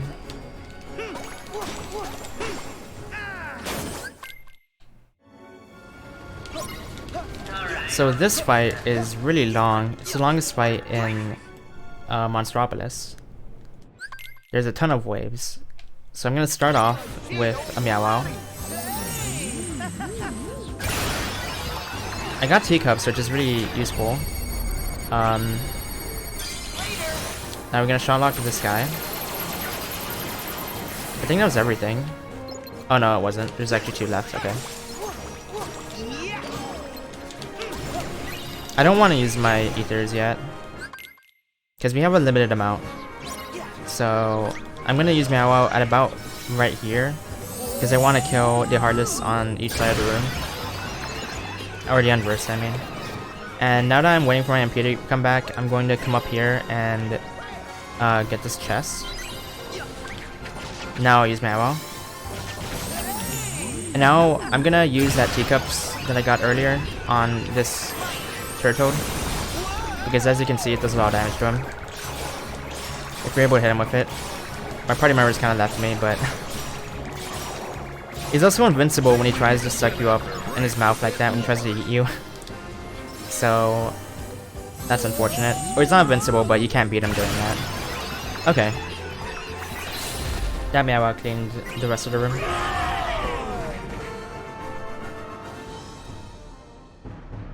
Not bad.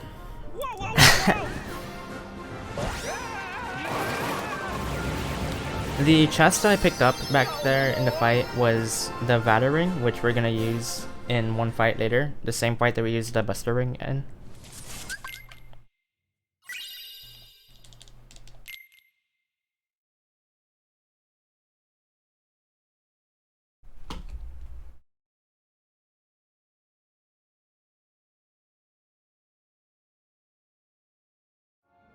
Okay. So I equipped the Air Combo Plus and Combo Master. Combo Master makes it so that you can continue any combo even if you don't attack anything, even if none of your hits connect, which we could not do before. So that's useful. If you ever whiff, you don't have to restart your combo. Air Combo Plus gives us another air hit before the finisher. It's a total mess. I know, Mikey, but right now we just have to keep moving. Now we're actually not going to be using Meow Wow here. My strat involves using arrows, because with this Keyblade upgraded, you can actually get... Oh, here we go. Yeah, you want the attraction flow. So that's why I use arrows instead of using Meow Wow, is because in my experience, if you use Meow Wow, you won't get the attraction flow as consistently as if you use arrow. And the attraction flow killed basically all of the fire type enemies that spawn. So I didn't have to manually move over to them and use water, which is super good. And I need to customize Varroa. You need to manually customize every upgrade to your magic that you get in this game. So, got that.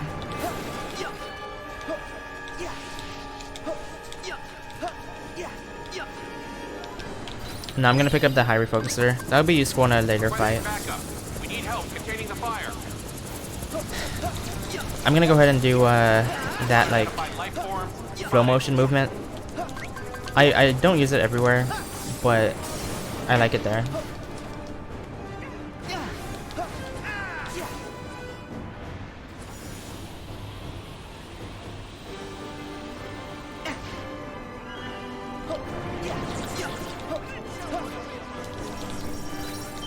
Picking up the Damascus. That's the last Damascus we're gonna be getting, I'm pretty sure.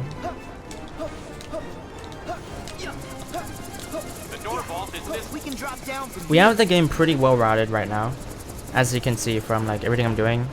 It's all routed out. There's nothing that we're like unsure of for the most part. I think the community has done a great job of finding out what to do, like what strats to do, what route to take. So I'm gonna use arrow again in this fight. The same reason as before. Like as you can see, it one-shots everything. Is like another thing. This guy has it. Okay. We should be fine now.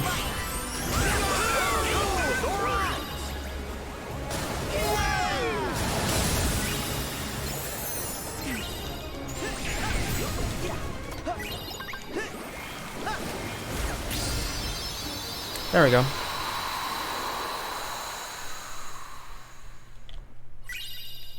So see, that's Simba right there, and that's the whole reason we didn't go to Arendelle first, is because Simba is very good. Okay. I used an ether to make sure I have full MP, because we're actually gonna be using Simba in this fight right here. So I'm hoping that I get Mirage Staff with this finisher. Okay, I didn't get it. It's alright. I didn't think I would. Oh wow, I actually got Ian. Holy cow. This does a ton of damage. Like, we're on beginner mode and I did half my HP.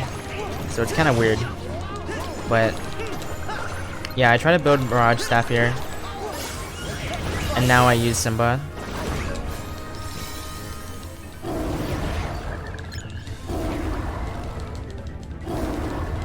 As you can see, Simba does a ridiculous amount of damage. So he dies really fast. Okay. And I got Mirage Staff for the fight coming up, because it's very necessary. And I don't like to build it on the fight, because it's way faster when there are multiple enemies on screen. The door vault's right through there. So I switched to the Olympus Keyblade, the Restorative form.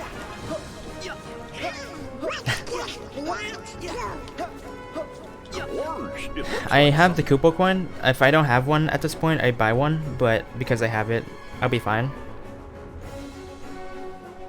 I'm still gonna go to the shop and buy some ethers though, because I need to buy more.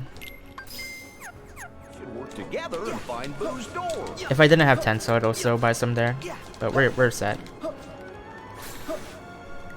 Hey, thank you, Kristen. I haven't seen you in a while. Oh wow, he never starts with this. So this attack really sucks. You hope that he doesn't do it in a run, but it's pretty uncommon that he doesn't do it.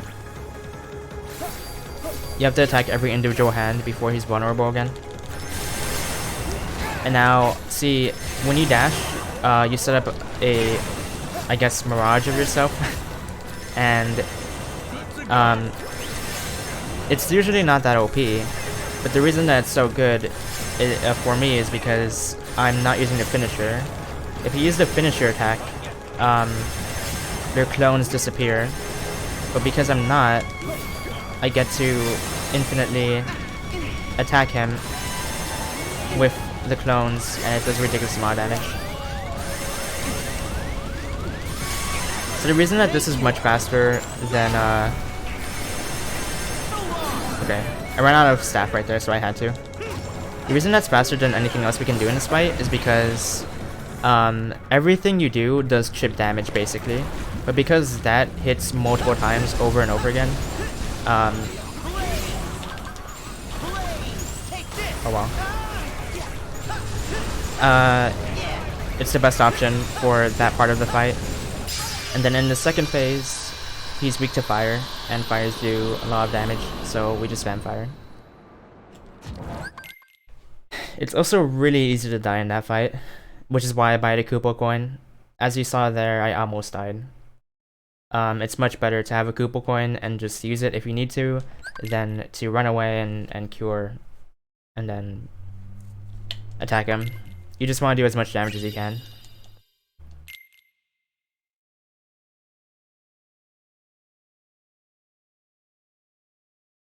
That's actually basically the only instance where that Mirage Staff attack is useful. Even Mirage Staff in general is useful. It's really good on its own, but the other strats we have are just better. But in that fight in particular, it's really good.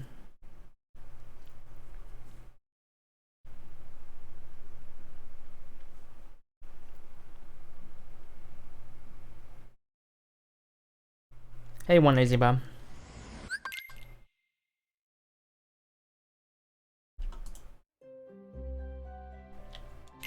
So I activated this waypoint, and I'm gonna embark there.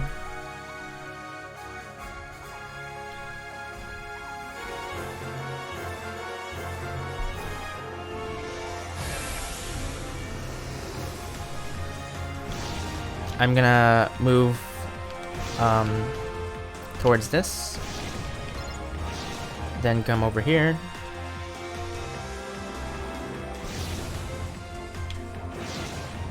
use these, and go straight towards Arendelle.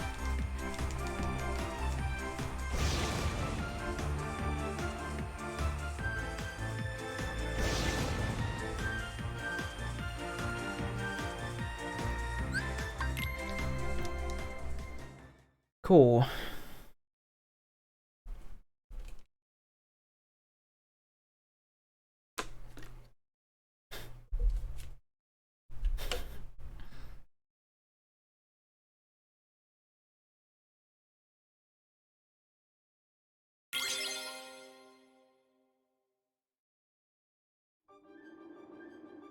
Oh shit, okay.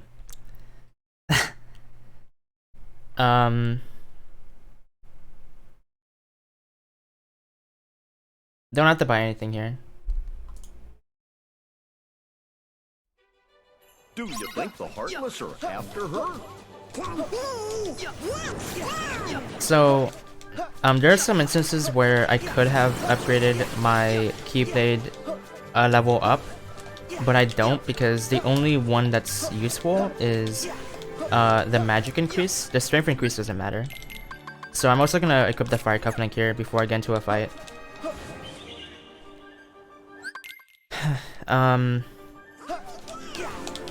You don't have to fight those guys, even though there's a cutscene for it. You can just move right past them.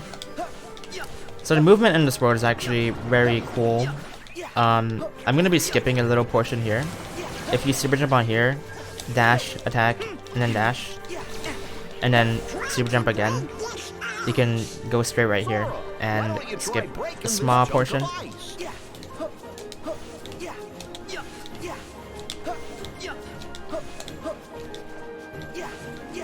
Okay.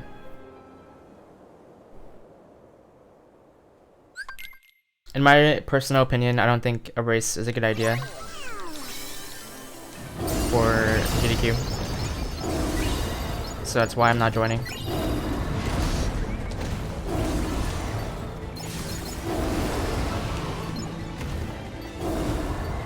So for this fight, I'm using Simba to take care of the deer first, and then I can use the finisher because it does like a bar of damage to him.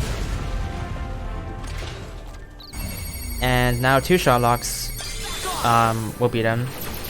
So this fight's pretty consistent.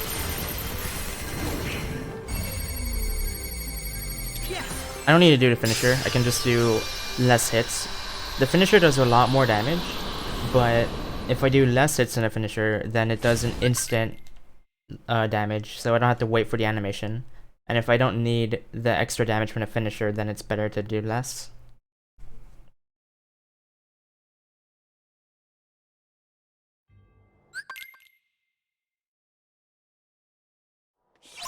So right here I'm gonna use the tent.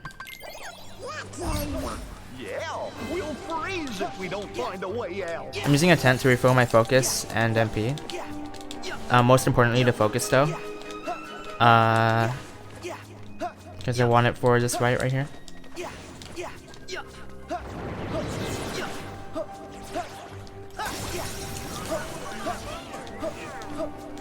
This is like a weird labyrinth. I think I went the wrong way there actually.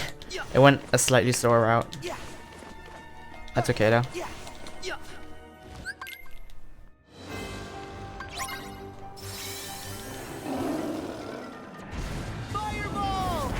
I'm gonna do the finisher instantly with Simba, and if you're lucky, it'll kill everything here.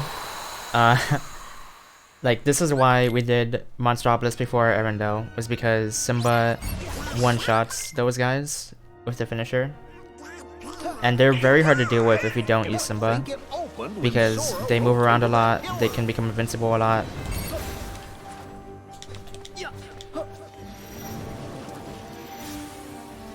But the reason that I used the tent, and the reason I want focus, is because if that didn't one-shot, then there will probably only be one enemy left, and I can just use shot lock on them.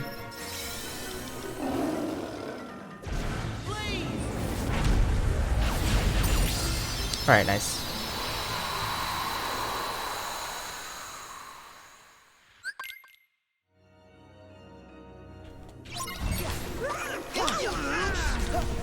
Okay, I usually touch a save point because I don't have full everything at this point, but I did this time, so it didn't matter.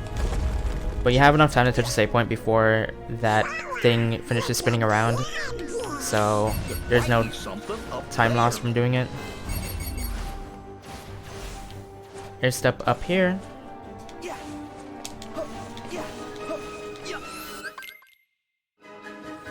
There are about 4 of these fights where we use Simba. Or of these specific, like, nobodies. So there, one survived this time. But all we need to do is 20 hits and they die. Yep.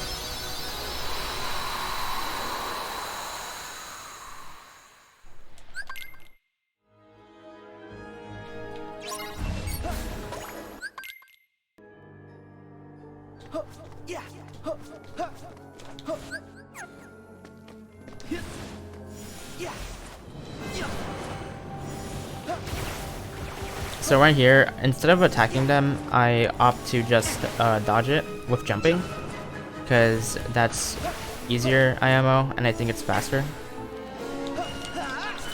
You can also dash in the air in that portion. Now, this is the last fight.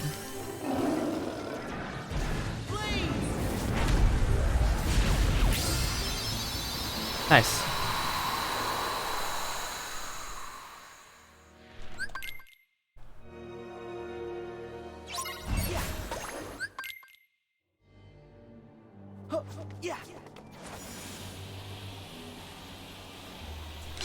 This must be the exit. I don't need that Damascus. I picked up that dark anklet because we're gonna sell some accessories that we pick up in the run at the very end to be able to afford more ethers.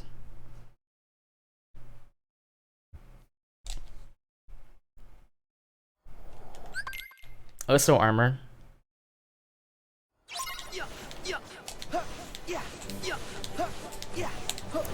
So there's a wall you can climb right here, but instead of climbing it, we're going to just air step way up here. And that's good. This is an elixir chest. And like I said at the start of the run, elixirs sell for 1,000 money, and that's like 5 ethers. So we want that.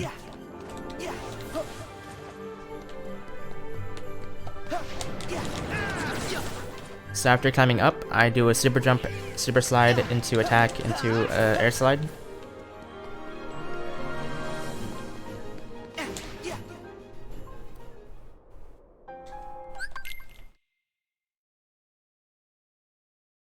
And this is the sledding portion on, well, yeah, on Goofy's shield.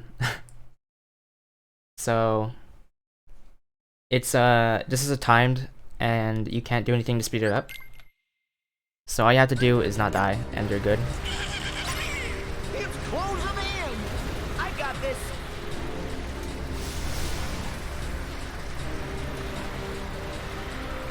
Incoming. Watch out. Ow.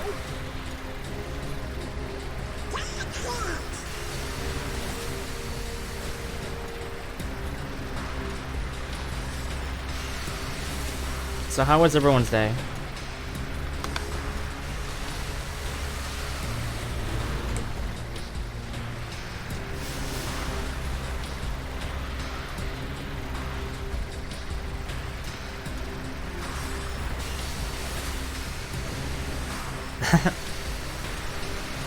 This is where we would read donations, probably.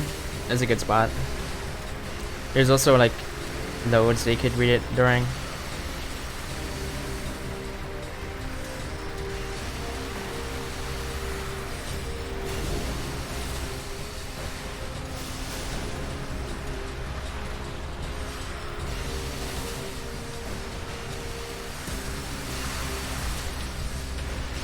$18, dang.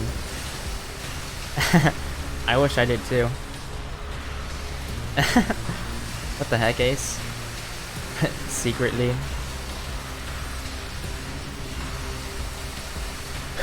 Alright.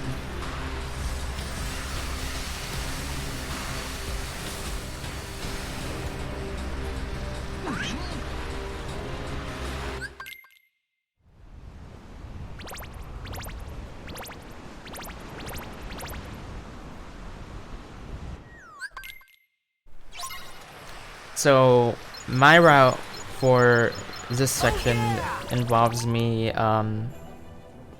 jumping around a lot. Okay, I got hit. That sucks. That's the one thing you don't want to do here. But you can get hit by that tree.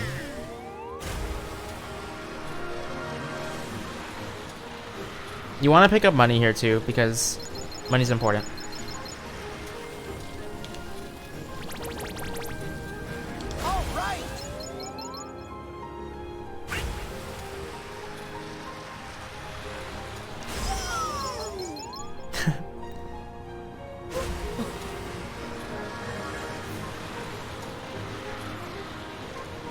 You can't really speed up the sled in any way, like the shield.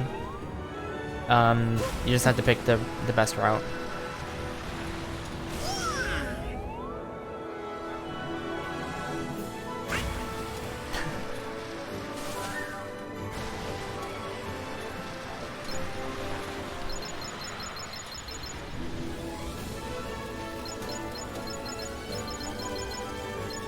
I'm gonna opt to not pick up the money back there because it was too out of the way.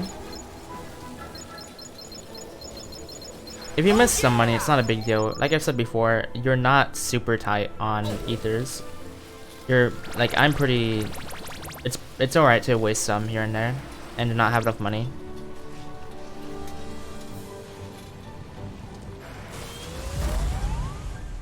Thank you, Sam. So for this, I like to do a full fire combo on this guy. And then right here I do a shot lock. You want to just target his head though. So I hope that beats him. It should. Okay. And now I do another one on him. And then a Pyraza. Use an Aether. He's dead. Then just do fires on him and he's dead. They're obviously weak to fire. So that works.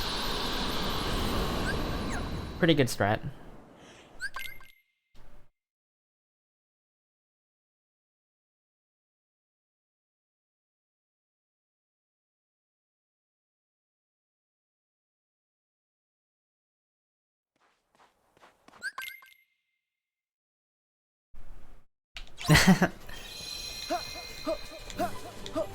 I went ahead and refilled my stuff there.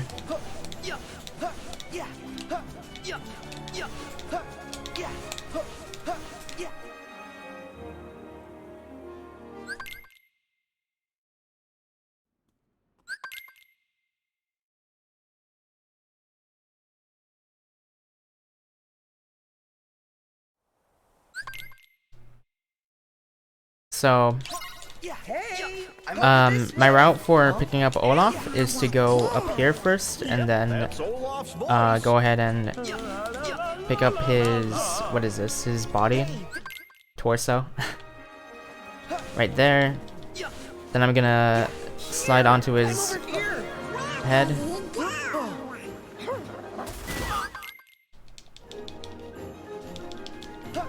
I grabbed it, and now grab his legs, and we're good. Pretty easy.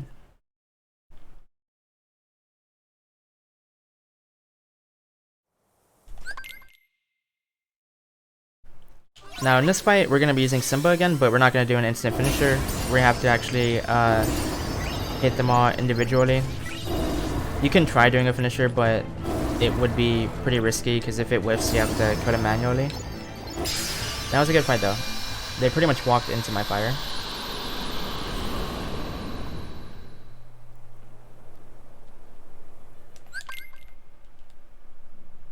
So in this menu, I'm going to be equipping the Mage's Earring because we got another accessory slot.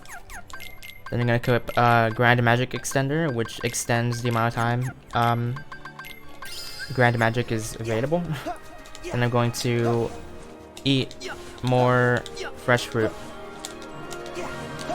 which is the same thing I ate in Monstropolis because the timer ran out. It uses in-game time for the timer, so it's actually a bit more than... It lasts a bit longer than it does RTA. And now I have double flight, so the movement here is really cool. Right there I skipped a large portion, and right here I skipped another portion.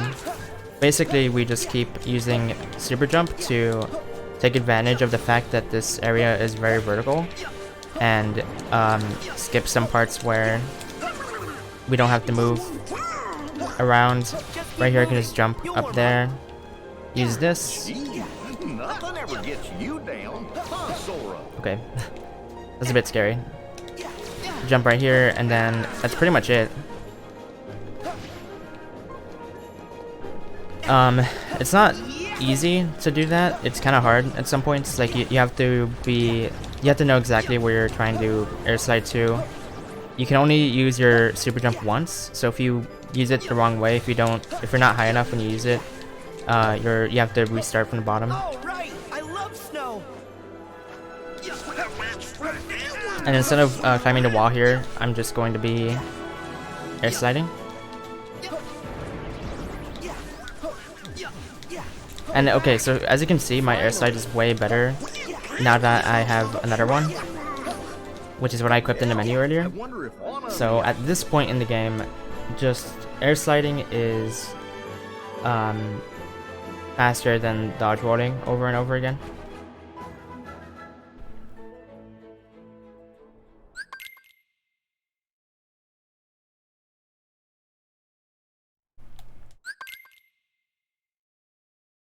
Alright, so Marshmallow. We're gonna be using fire on him. But the important thing in this fight is that he does not get armor, because he can get armor and it makes it a bit slower. So that's our main goal, is to prevent him from doing it. He also has a ton of HP, as you can see. A lot of bosses in this game have a ridiculous amount of health. There we go. So we skipped the armor phase, which is good.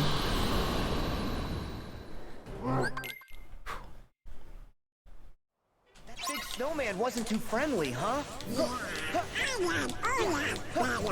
But he sure does seem to have some kind of connection. I got some good air slides there. Like I said, chaining air slides is really hard.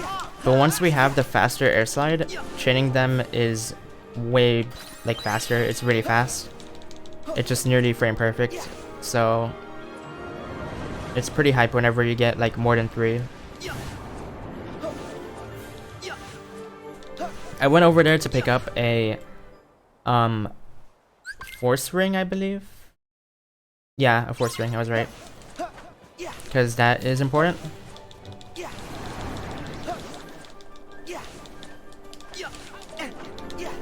So we just keep moving a bit and then more cutscenes. I guess I can do my best. I can do. I can try my best explaining this fight. So Skull is a fight that I would say we have the least figured out of any fight so far, and it's because he has a DM, but his DM is a minute long. So if we don't skip it, we lose a minute. But skipping it is not consistent. As far as we know, I think it can be consistent, but we haven't found a consistent strat yet. And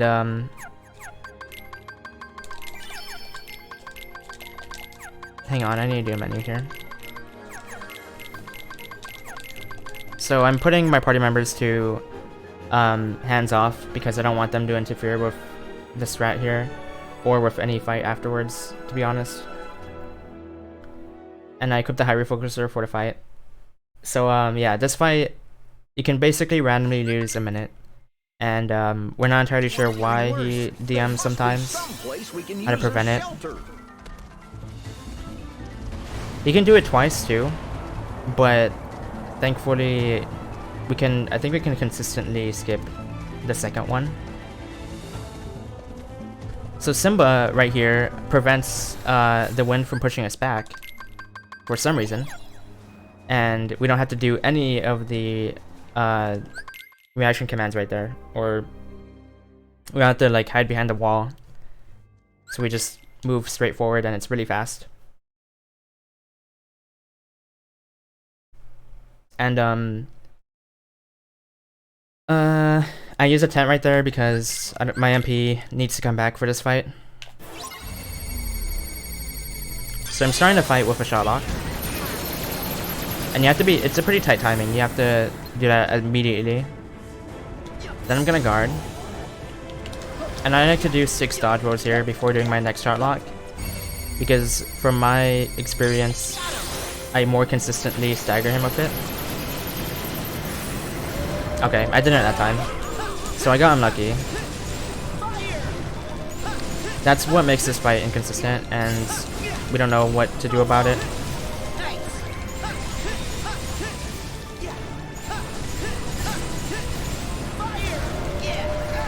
Alright. I got that damage off.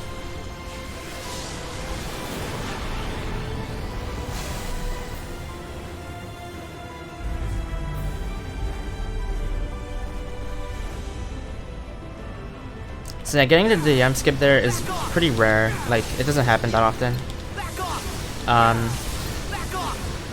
And then for the DM, what we have to do is defeat a ton of those small wolf things, ice wolf, and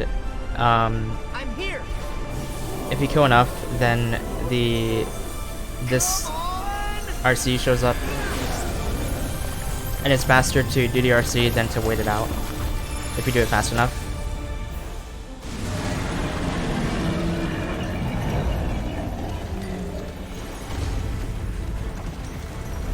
So after the DM, I like to okay, I have it. I like to do a shot lock.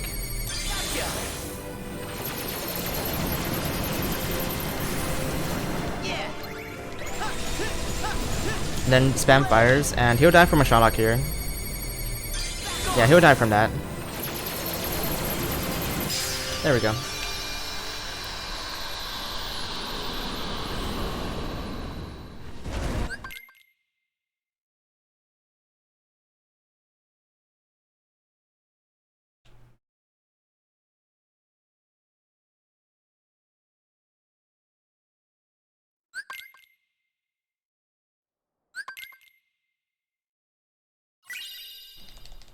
So that's Arendelle. The entire world is pretty consistent actually compared, well, besides the boss is what I mean. Everything is great until the boss there, and then that's when there's a lot of luck on losing a minute. But now that we're past that, there aren't any more luck-based segments where we can lose that much time to one fight.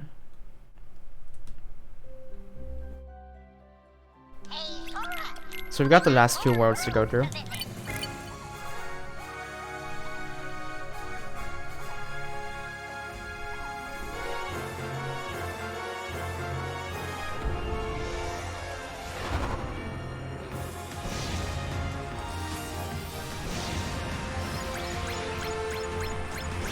I exit that thing right here, and then I use these boosts.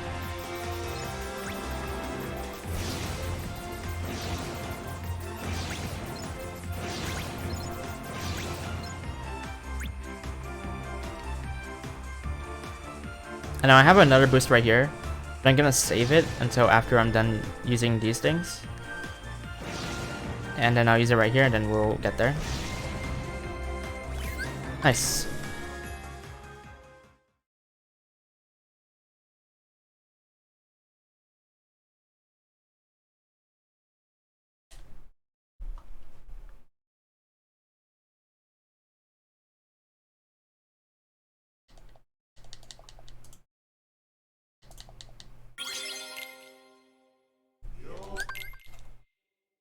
So this world, the Caribbean, is probably my least favorite world in the game. And the reason is because the boat fights and a lot of fights in here are different. So I'm gonna make a strength build. I put on accessories that gave me strength right there, and I'm eating the beef. And the reason that... oh shoot, wait. I think I forgot. Yeah. I have to equip Happy Gear. I also upgraded Happy Gear before the Arendelle boss, and it's just for a fight here.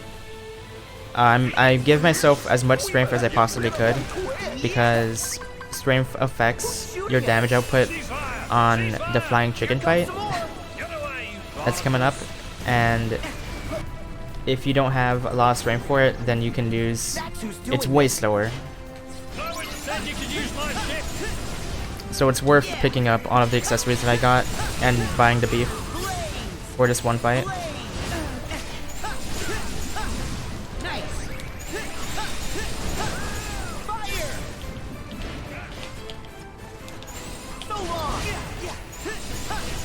For these guys, I'm just using fire. This is the first time we see this Heartless. They can be kind of annoying because they're really strong, but they're not too bad if you know how to deal with them. So I'm gonna switch to the skill blade and then do a shot lock, because we'll keep the skill blade equipped for when we get into the fight.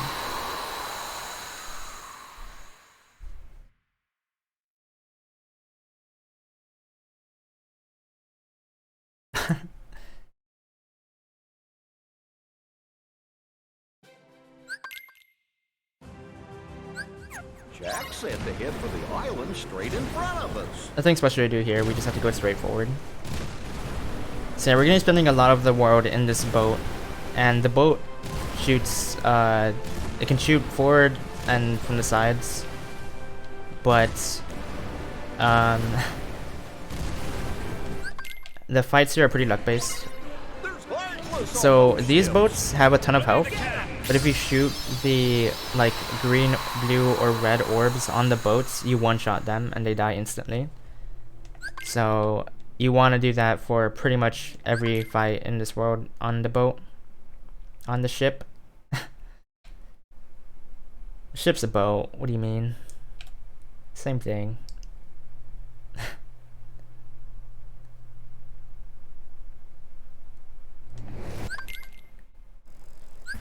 Alright, here's the fight. Here's the infamous fight. Worst fight in the game.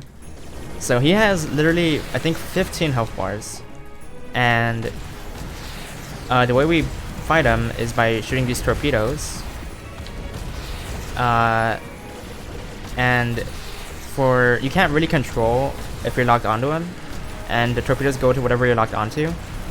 So when the Heartless spawn next to him, it can target them, and you don't want it to, but it happens sometimes. So when you do a certain amount of damage, he gets knocked down, and when he's knocked down, you can get like get right on him right here and just spam it, and you don't have to worry about them getting interfered.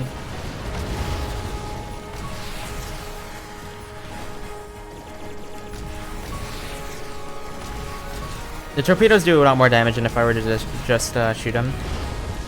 But the way that the damage works is that you need a certain amount of strength to do more damage. And if I were to like increase my strength by 1 right now, it wouldn't make a difference. But if you reach a certain like strength floor, then it does more. Okay, so that's why we have a Kupo coin. It's much better than I use the Kupo coin there than if I were to jump off and cure. So it just allows you to be reckless and be fast. And you have a safety net. But I do want to buy more. Okay, we got him.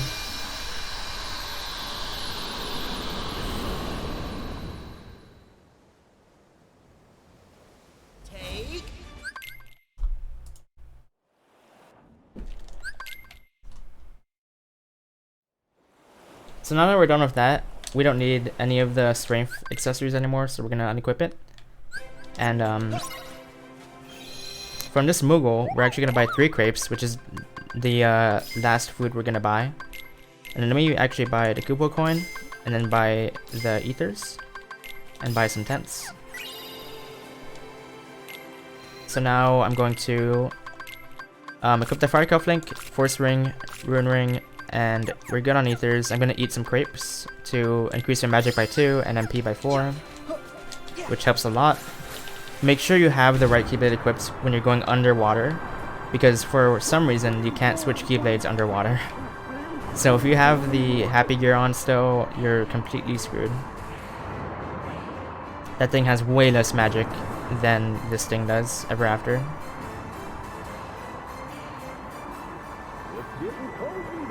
So down here, we're gonna pick up an Adamantite to upgrade our Ever After one more time.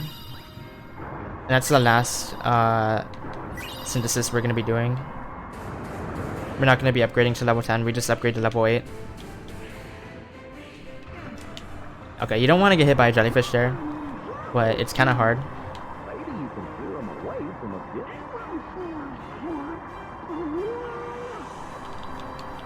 Oops.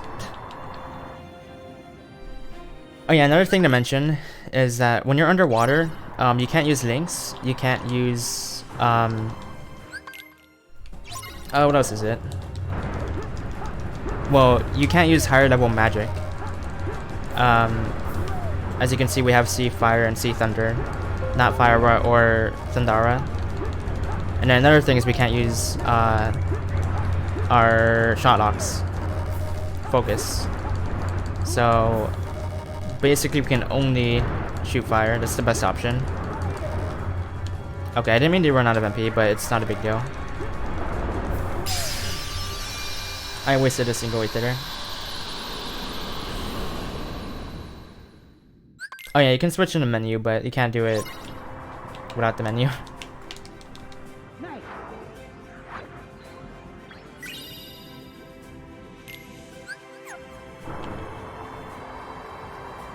So right there I picked up Aerial. You can actually skip getting Aerial if you want to, but later on we're gonna see that Aerial is very useful and you definitely want to pick her up.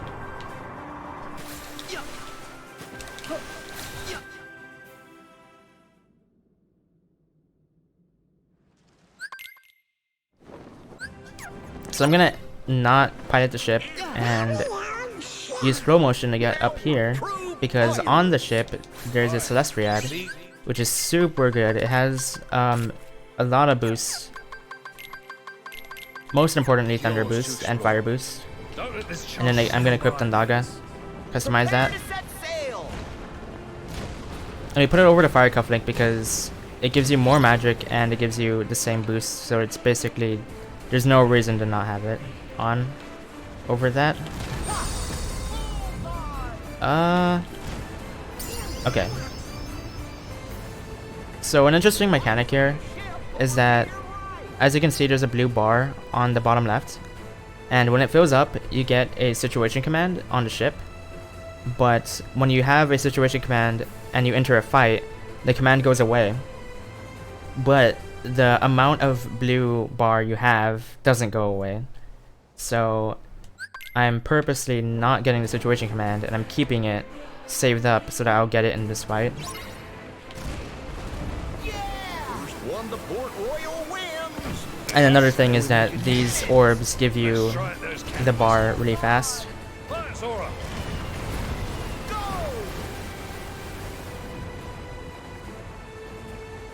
So this is just a race with Luxord. And I don't care how they say his name in the cutscene, it's Luxord.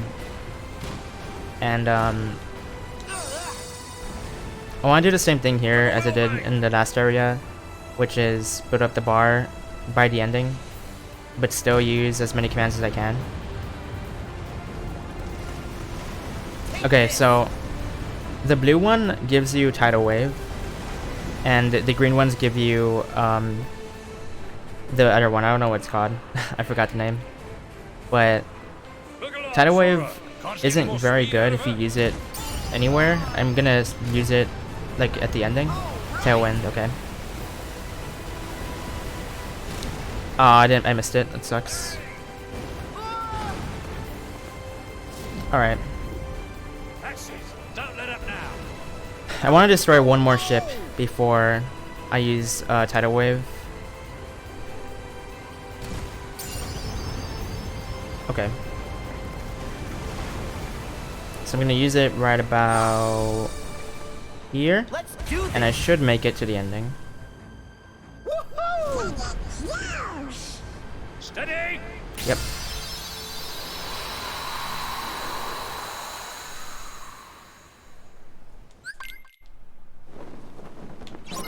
And now this is a boss fight, and the reason that I saved my bar is because basically my strat here is to get 3 situation commands and then use all of them on the boss.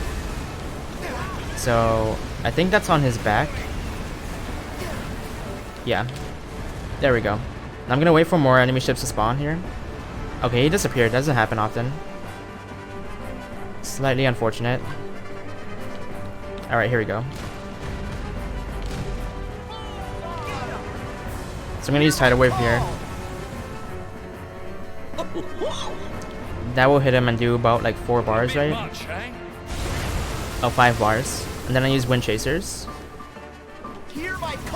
And because he's the only enemy on screen, they're all gonna attack him. And now I'm gonna use Raging Cannons, which does the most damage, I'm pretty sure. And that beats him. And that prevents him from teleporting at all during the fight, like when you're trying to beat him. Because if I didn't have all of those saved up, then he could have easily teleported and made the fight longer. So I like to use Thunder on this guy. The Naga does a ton of damage to him. I think he's weak to it. And then it one-shots most of the enemies right here. And then Daza is insane, as you can see.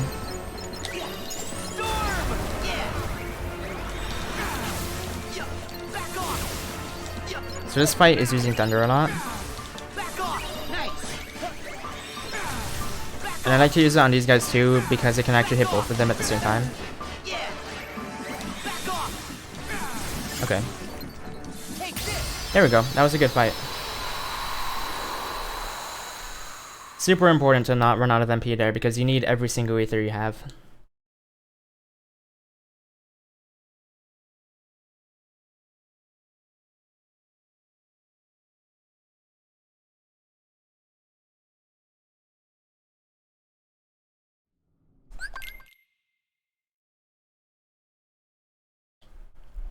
Alright. So right here, I'm gonna equip an ether and then equip air slide and super slide for movement. So the crab route, I would say it's pretty well routed. I air step right there. Whoops. I attack the tree, which has a ton of crabs. And then I attack this tree, and when I press triangle to activate Goofy's shield, all of the crabs come towards me, and they just like get absorbed even though they're still in the tree. Like before they fall down, they just all come to you for some reason. So that's really good. You don't have to wait. I think I touched something there, which is bad. Whenever you touch anything with the shield, you slow down. Oh, I missed those crabs. It's fine. A little suboptimal. You want to stay on the shield as long as you can because you don't have to wait to collect the crabs, they just absorb into you. Okay. Use 2 thunders and an attraction flow will always show up. Then you grab all the crabs around here because there was like 8 barrels. And if you instantly end the teacups, then it destroys all of the barrels instantly. So I think I need 2 more here. Okay. Crabs like water? What about the waterfall? Then we're gonna grab the Sorcerer's Ring because that's a super good accessory. And I believe that's it. Yep. Air step right there. Whatever. And that's the crab. Oh my god. Okay, I didn't mean to dive.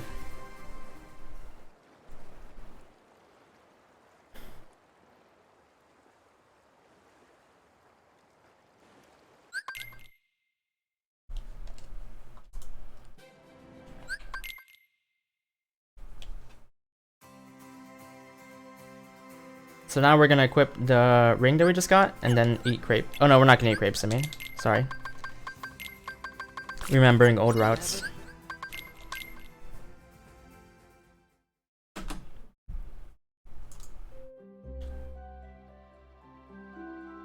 And so we left the world before doing Davy Jones.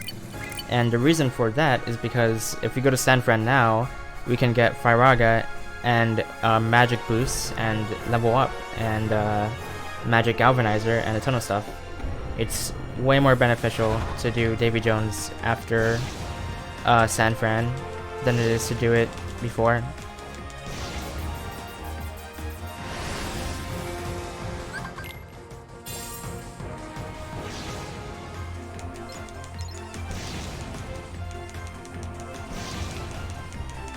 So we're basically doing the same thing that we did back in Toy Box and Corona.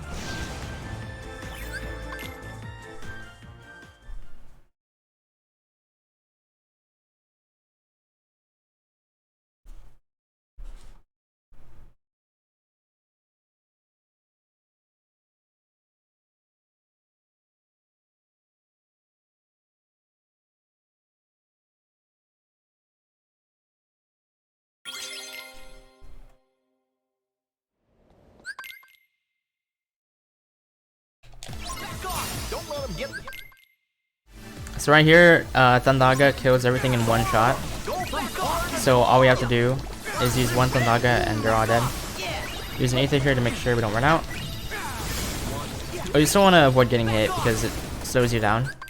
So for this big guy, we fought him before, but this time we have Aerial. And with Aerial, he gets completely melted. That's why I picked up Aerial before.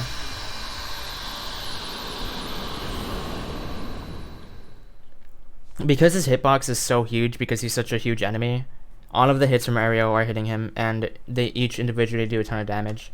If he was like a really small, if he got staggered and like got knocked away or something, it wouldn't work as well. But because he just stands still and takes it, it does a ton. So right here is where we upgrade our Ever After for the last time.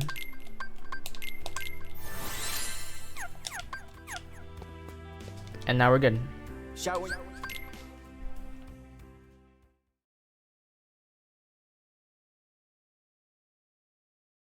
The movement in this world is my favorite. I really like the movement here. The entire world is also very consistent.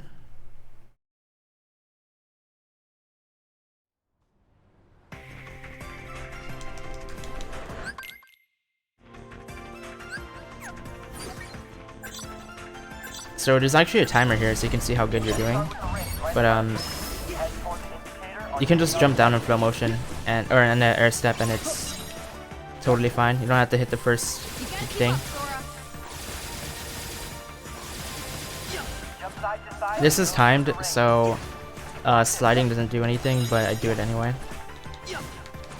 Like this rail section.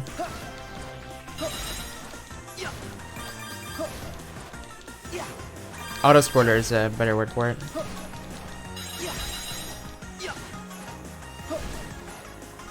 And I like to take the middle rail there because I can do one full slide, attack, slide, and then I land directly on the green thing.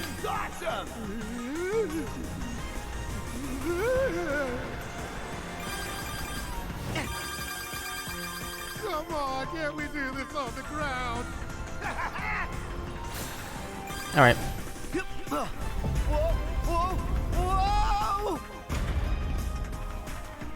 So jump off the ball, it's actually pretty slow. Air stepping is way better, because there's a ton of stuff to air step in this world. Then we can air step right here. Skip the ring down there, skip the chemistry, and then do more of it. Pretty much our main movement here is air step. And we're there. Not bad.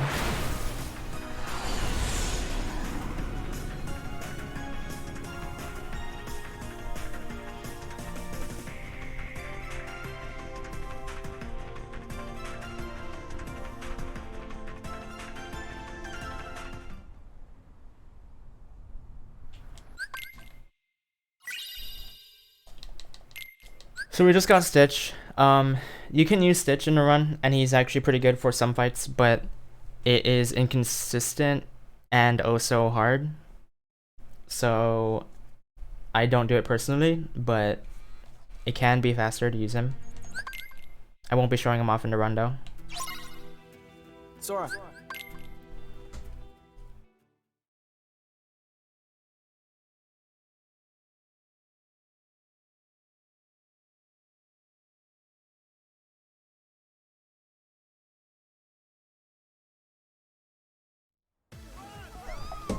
Okay.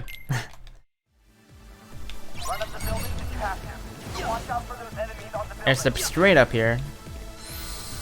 And now, like I mentioned before, earlier in the run, thundering when you're in the air is faster than on the ground. So I like to do it here, and then I can do Thundaza, and that'll kill everything. Yep. Thundaza has like multiple hitboxes, so if another wave spawns after you kill the first wave, they will also die to it, which is very convenient for that one fight. Now I have full MP, and I get to use Aerial again. And even this guy, who is a bit stronger than the other one. Wait.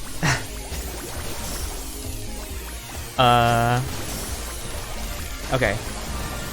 It took him a bit to get over here. That's not usual, but it didn't matter.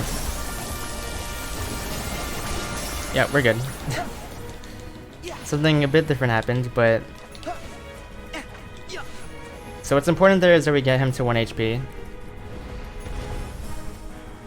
And even though he gets armor, you can still melt that with Aerial, so it's not a big deal. And I think he's weak to water, which is why Aerial is so good on him too. But yeah, we can just air step and then attack, and he dies. You can't skip that the second phase. You have to wait for him to get up there before beating him.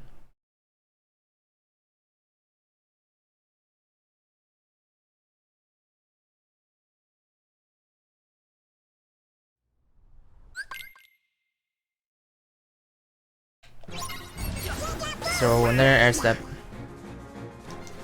I'm gonna cancel that because it's taking too long. Jump up here, get the chest. This is a magic boost, and that's very good. There are 2 magic boosts in this world that we pick up.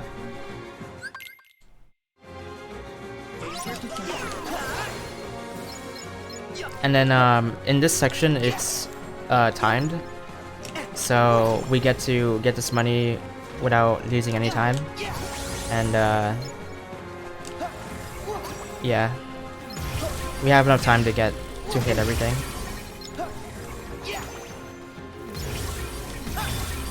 Oh god. Parried it.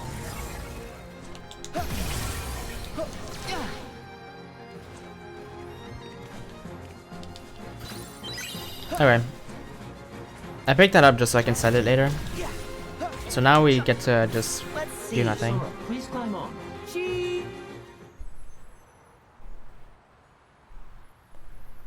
Coming up here is some movement though. Dash, air step here. Dash again, air step. Cancel. Dash. I do it in this order because I believe it's the fastest. I go for this guy first. It's kind of hard to angle this for me, like to super slide and on the poles without missing. So now I can go on the ball, and with this, Go-Go's ball gets like destroyed in one hit by just touching it.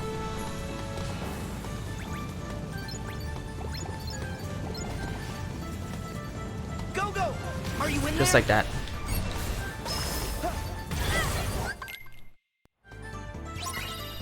So when I go up there, and then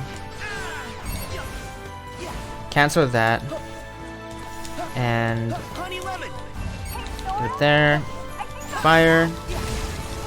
The red ones need a fire. Little ones need thunder. Blue ones need water or blizzard. And that's all of them, so we're good.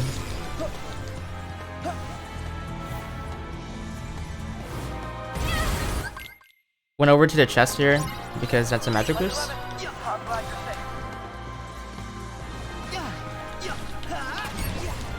Gonna climb up to this guy.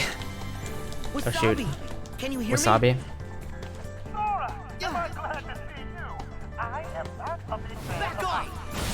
And there we go.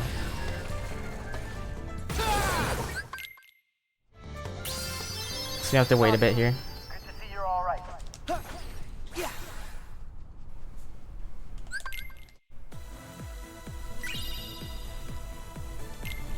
The Hero's Guild we just got gives us an item boost.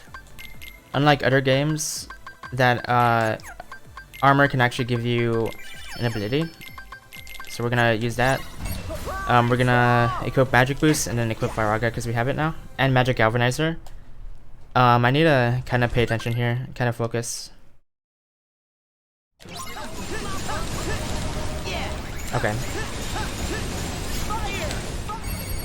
So you have to do those fires really fast. If you don't do it fast enough, then he breaks out. But basically, you do 4 fires, Ether, full fire combo, Firaza, and during the Firaza, you do a full shot lock, and then he dies. If you don't do it like that, he can waste upwards to like 30 seconds or more from the attacks he does. But we beat him so fast that he doesn't get to do anything. So I was just, as I was saying, the Magic Galvanizer, Okay. for every single, the more your combo goes, the more damage your magic attacks do. So it's like Magic Combo Thrift, except every extra hit does more damage than the last one. Which is why combo pluses are very important.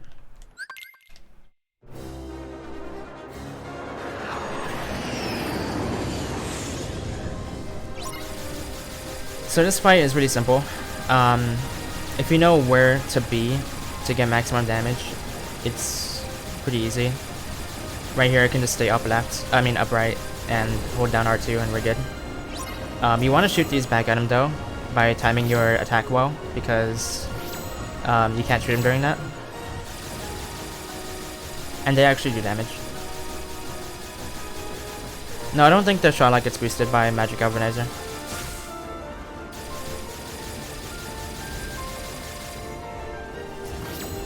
So he does it again, and then we can beat him around here. You have to do about 5.5 bars until he moves on to the second phase.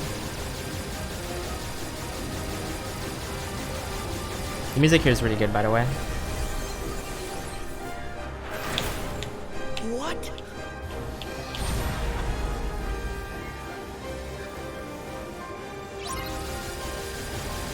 So we just have to spam him. Doing a physical attack on him is definitely not worth it. After we get hit once, we have super armor, so we can literally stand still and take any hit, and we won't get staggered. I like to heal here, so I don't have to waste my Koopa coin in the fight. And you can't damage him during his transition to second phase anyway, so it doesn't waste time. We can just tank this and beat him. There we go.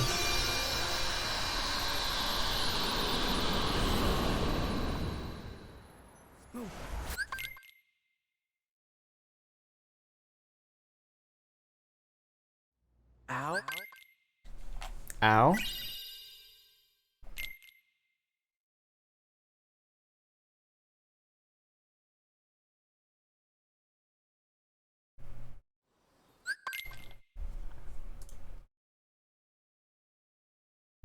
So now we get to go back to beat Davy Jones, and then we're on to endgame.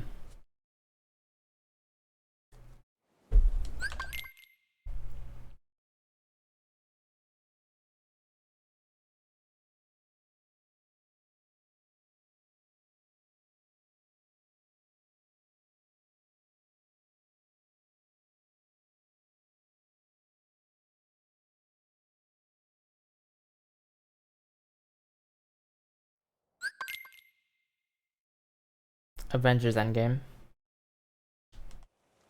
Here's where we could probably read more donations too, because we have cutscenes for like a minute 40.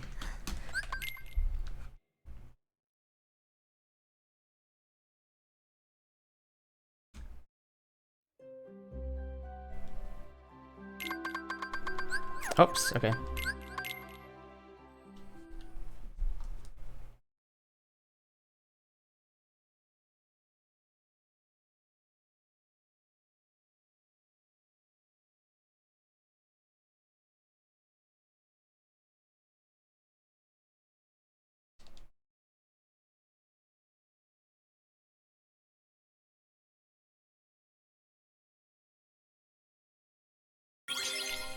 Okay.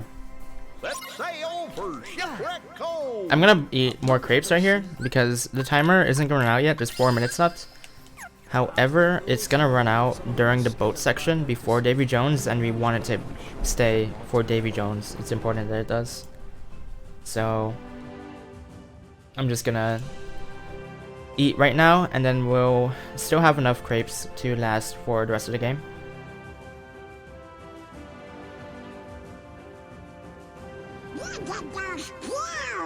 That must be Shipwreck Cove, the place that Jack told us about.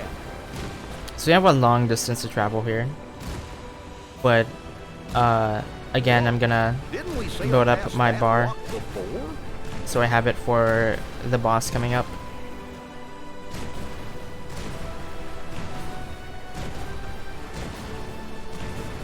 Take this.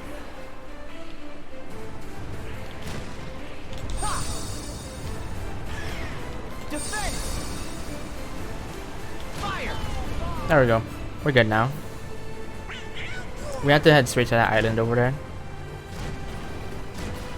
Unfortunately, we can't move the ship any faster. I believe if you level it up, you can, but it's not worth getting more crabs to level up the ship. Take this. Fire.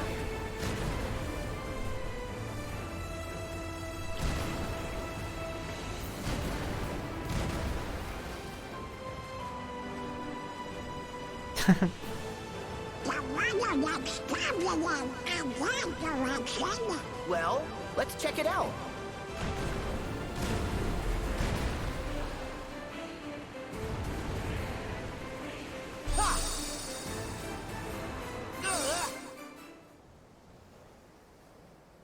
Okay. So this fight is one of my least favorite fights in the game. It's completely random where the orbs appear on the ships. So my goal here is to build up Tidal Wave and Raging Cannons, and then use Tidal Wave to defeat all of the boats left over here. So these aren't the only ones. There's gonna be more that spawn.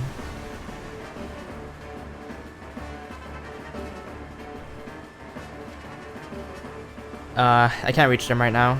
You can tell because the thing will be red. Okay. So that's one. I want to get this guy. Wow, I still didn't beat him. There we go. Okay, so let me use Tidal Wave. And that should beat the rest of them. So the way the command works is, like I said before, green is Wind Chasers, blue is Tidal Wave, and red is, oops, Raging Cannon. And if you hit a green one, but you already have Wind Chasers, you won't get another Wind Chaser. You're gonna get either Raging Cannon or Tidal Wave. It's random. Let's do this. So I don't pay attention to which ones I hit there. I just make sure that I get 3 situation commands.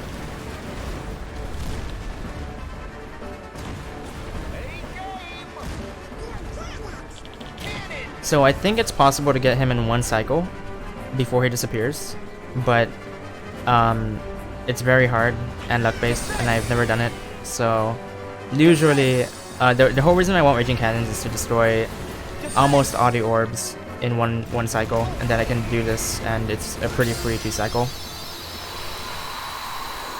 You don't need to get his health to 0. You just need to destroy all of the orbs around him.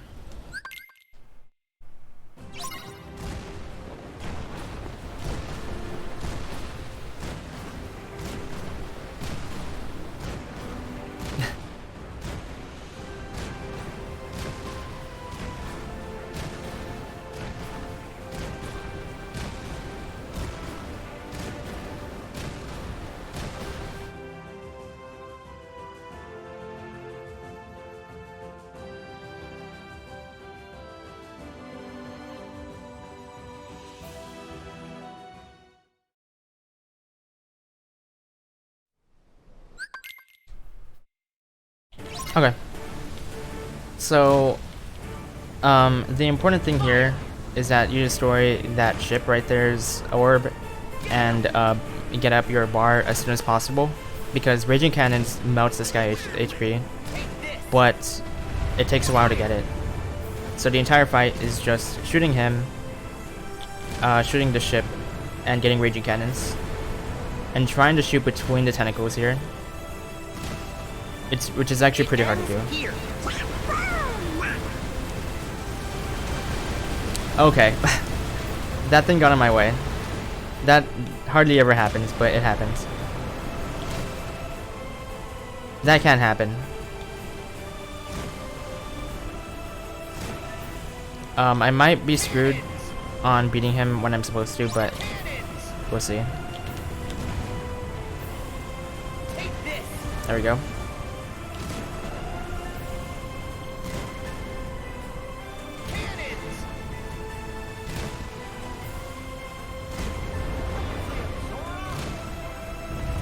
When he's way back there, it's really hard to aim at him. That might get it. Nope. That might get it. Okay. It ends here. Keep going, Sora!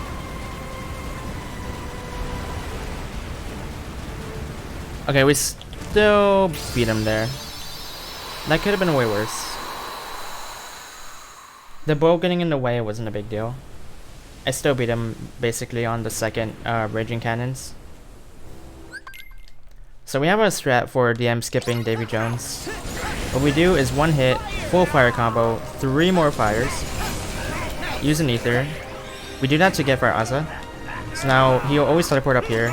We do full fire combo, Fire Aza, then do a shot lock during the Fire Aza. Now we do another shot lock, and you should die. There we go. You have to time, and you have to do your shot locks really well there. If you get 27 on any of them, you're screwed. You have to make sure you get 2 full shot locks, and you have to not lose sight of him, which can be hard when you're directly in front of him.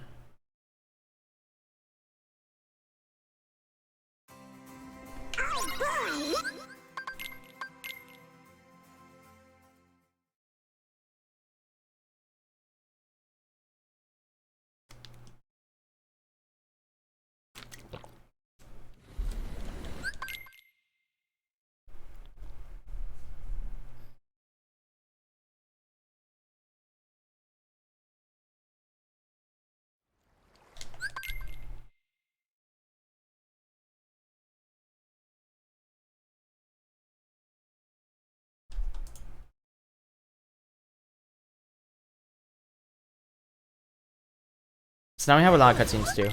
But here. This fight can be really scary. So just like the fight before, except we don't have Mickey, and Aqua can appear. Oh, okay. I used the wrong spell. That was my bad. Aqua will definitely appear now.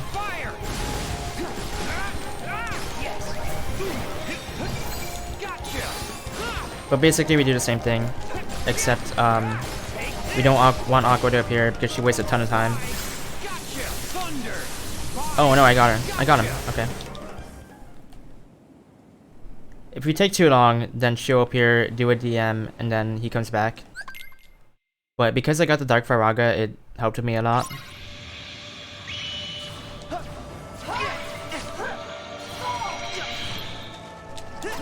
And Aqua, we wait for her to finish her attack at the start. Then we do hit, fires, another fire combo, Firaza, and she's dead. All it takes is hitting her once, and then we beat her. Easy peasy fight.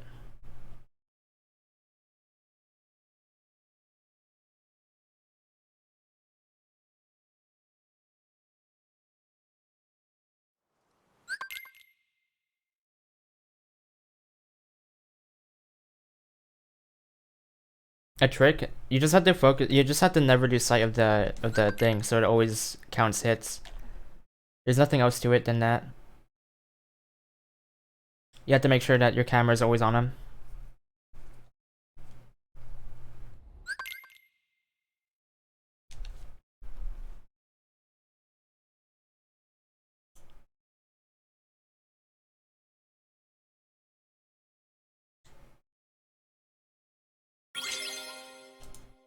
Yeah, supposedly Pro makes a difference. I think Norigo tested it and he said that he could still do it though, but I don't know.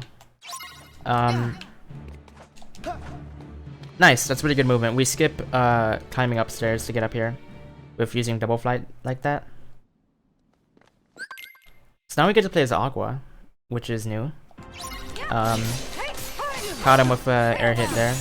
This fight is pretty much the only time you'll see me doing physical combos over magic, because Aqua is actually very strong physically. You wouldn't think she is by looking at her, but that's a lot of damage that we do, especially with Spellweaver, because the finisher with Spellweaver does like an entire bar on its own. So it's basically do 2 full combos and then dodge his attack and then do another 2 full combos like this.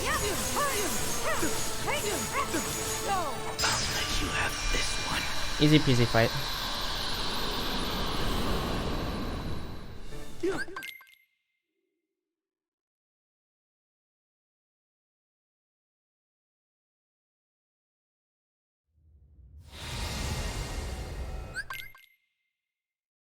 Now we have more cutscenes. And then we're gonna enter the last gummy mission, or gummy area.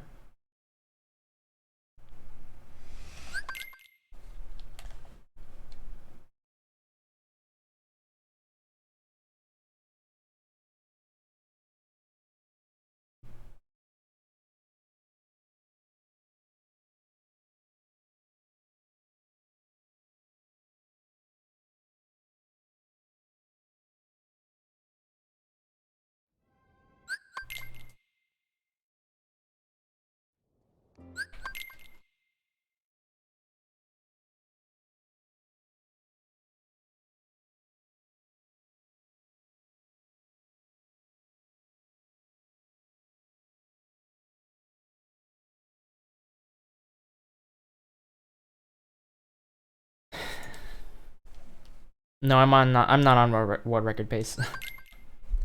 I'm on pretty good pace for commentary though.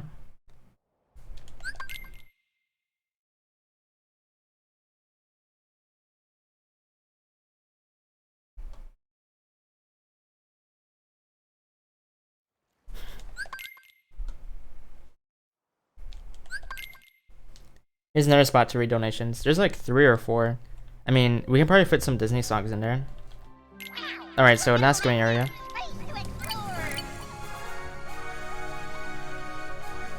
this one is actually pretty hard to navigate with the ship that we have, because this gummy ship moves so fast.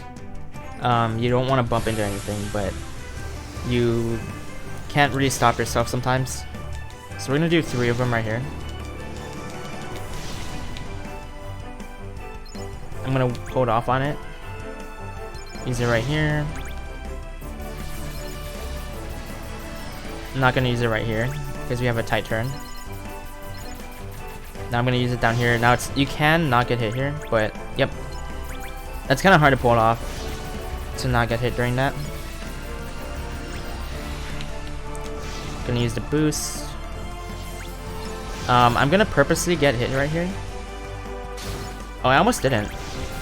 But yeah.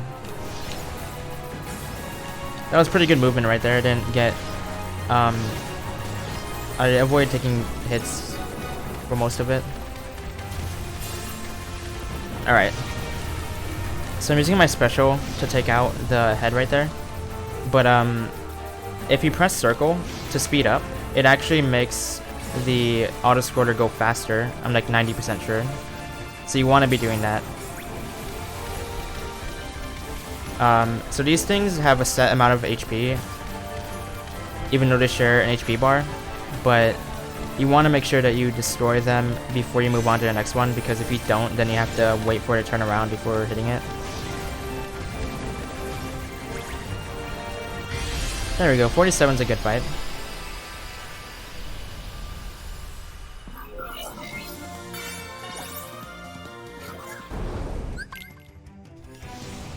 I purposely got hit in the movement because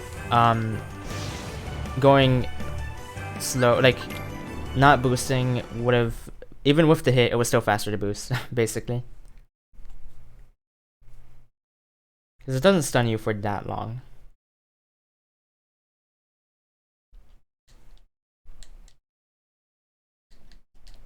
Alright, so 10K has a kind of sophisticated strat, I guess.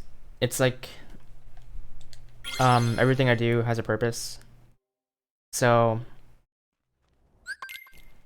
right here, I'm gonna do jump, do 2 thunders. I should get Thandaza. Now I do Thandaza. Now I do thunders on the rest of the enemies until I have 1 MP left, like that. Now I use an ether and use Meow. Now I'm gonna do 3 jumps and then press X to do my deflate dash. And I repeat that.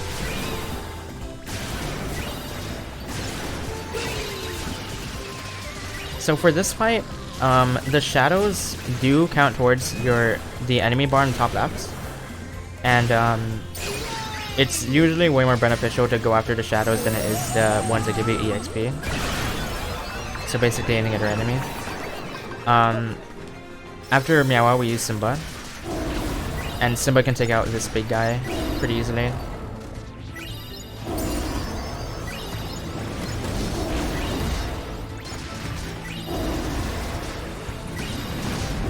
Alright.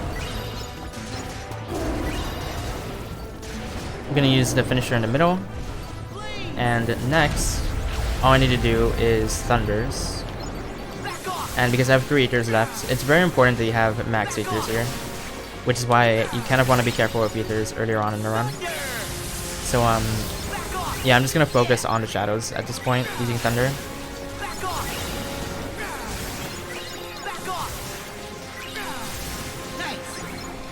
So the whole point of this is we want to get the train attraction flow, and to get that we need to deplete the bar a certain amount. So we should be nearly there. Like maybe 1 more. Okay. We should be like very close. There he is. Alright, we're good.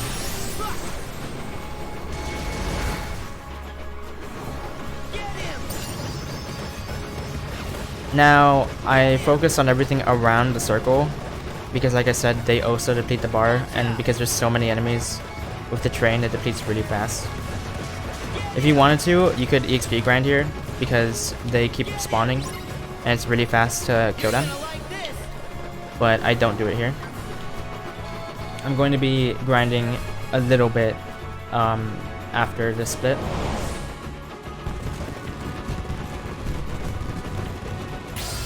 Alright.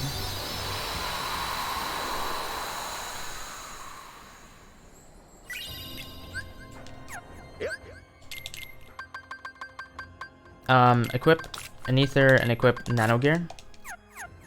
And then equip withstand combo, leaf burster, super sliding glide. Somebody else has gone on ahead. Those iron ashes right there are very good to get. Whoops. Thought I had double flight. Because our air slide right now is like very fast. So if we can chain any of them, it makes a big deal. It is a big deal.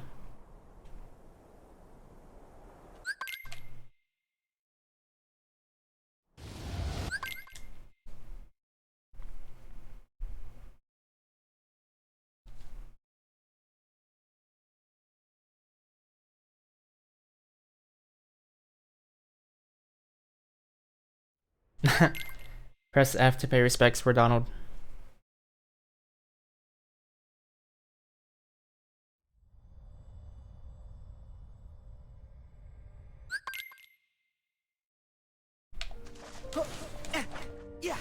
So now we're in the final world. There's a lot of movement here. Pretty much the entire final world is just movement. So we want to collect these Soras, and we have to, because your air slide goes in a straight line, you have to be really good at angling your air slides to pick up the Soras. That wasn't too bad.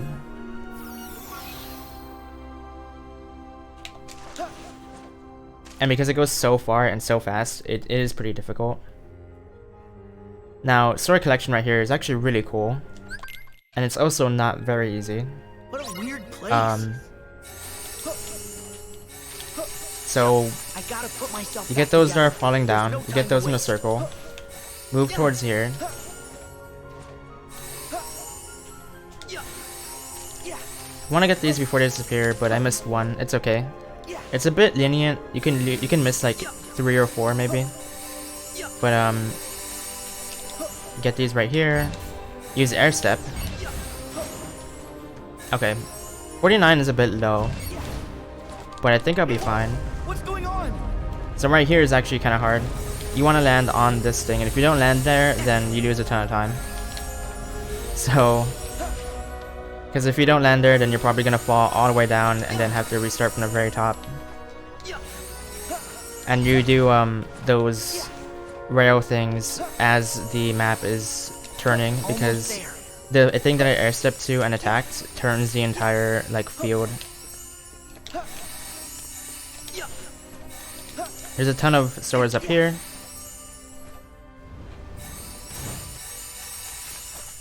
Okay. So there's 10 right here, and we have 101, so we're fine. I couldn't have missed another one, or I would have to pick up them somewhere else. That was okay.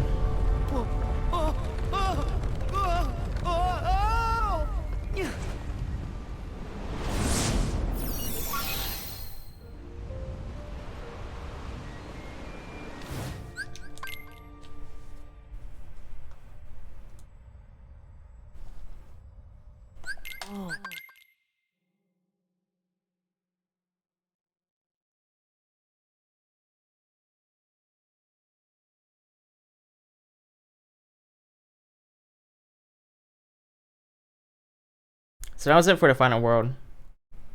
Now we move on to revisits, which is just, I don't even know. I don't know the game's lore. What's happening? That's a yikes from me.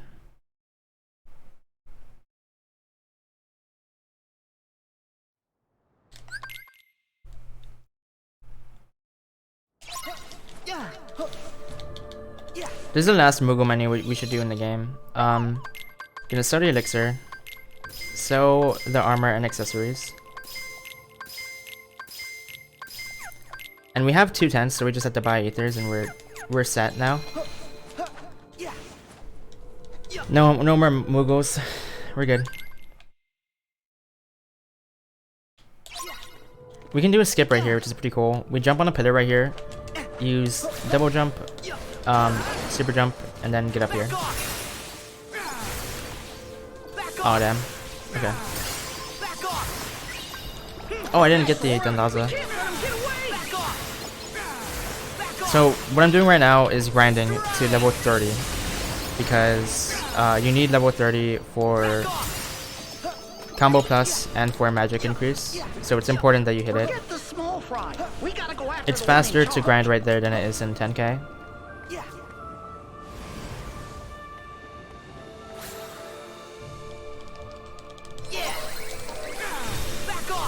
So for this one, this Lich, I'm gonna do 5 Thunders, and that beats him. That is not gonna be the strat for every single Lich, but we have to refight this Lich 1, 2, 3, 4, 5, 6 more times, and for most of them it's gonna be Thunders. But some of them are harder to deal with.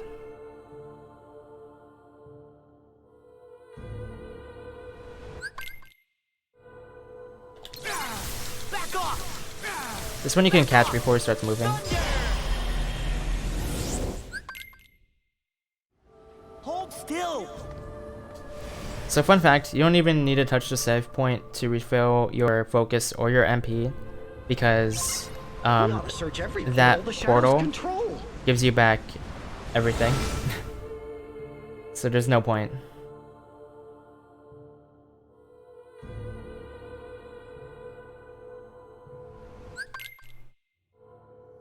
Right here I'm gonna dash, jump, and then do my thunders.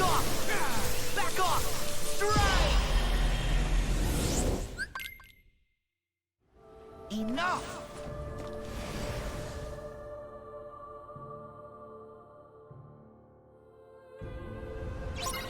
We ought to search every portal the shadows control.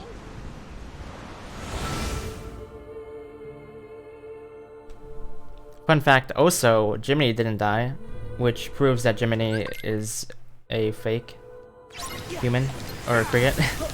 Wait, okay. I think I'm fine. Hang on. There we go. Stop that. That one's very important. So if you don't beat him in like one combo, then he is going to summon Heartless or Unversed. He's gonna summon enemies, and you don't want that at all because I think he summons like 8 large bodies, and it's really bad. You don't want that. So it's very important that you kill him.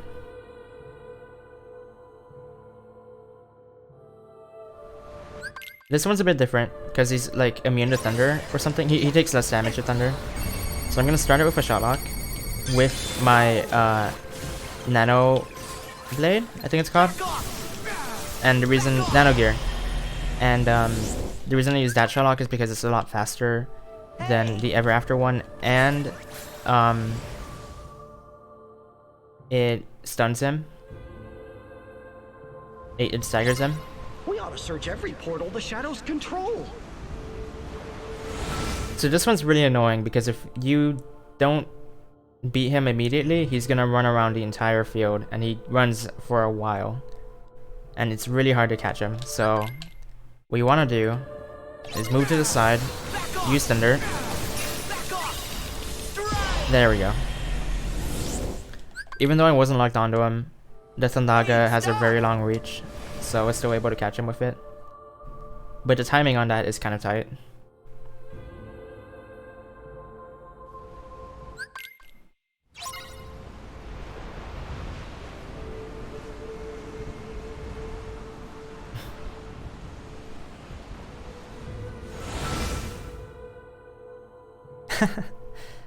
And now this one, I'm gonna do 3 thunders and then do my nano gear shot lock, and that beats him.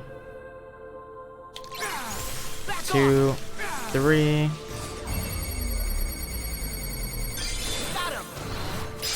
Boom.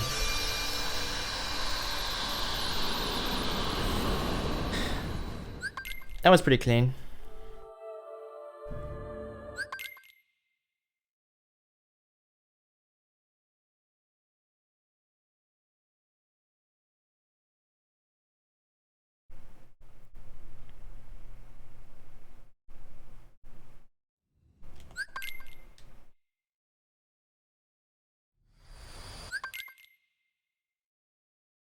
Let's go after them. Oh yeah. You got them task level strats. So make sure you have Ever After equipped because you'll have Nano Gear after the last fight. And it's important to have Ever After for Demon Wave. So on Demon Wave, we're gonna use a strat that we used in San Fran. But it's gonna do even more damage this time. This guy has a ridiculous amount of health, but Aerial is a ton of damage too.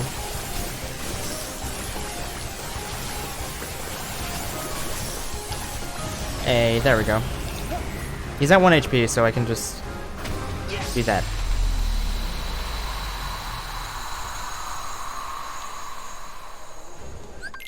You can't beat him in the first phase, you have to wait for him to go underground.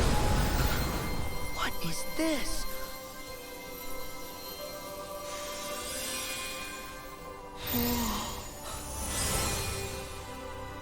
So this part, we can't skip the cutscene. Let's go! And rather than mashing, it's better to time it. Unless you can mash for 60 frames every second. Timing is a lot more consistent. And it is important how fast you do the triangle inputs, because there's a limited amount of them, and the faster you do it, the faster the fight is.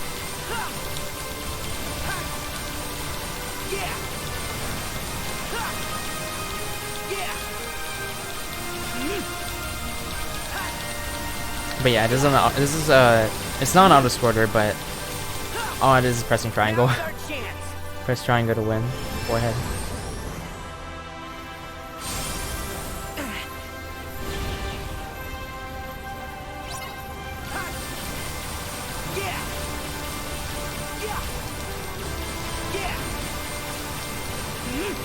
You also want to dodge the stuff coming at you, but it's not too important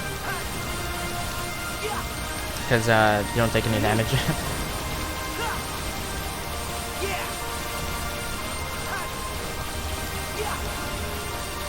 You can die here, yeah.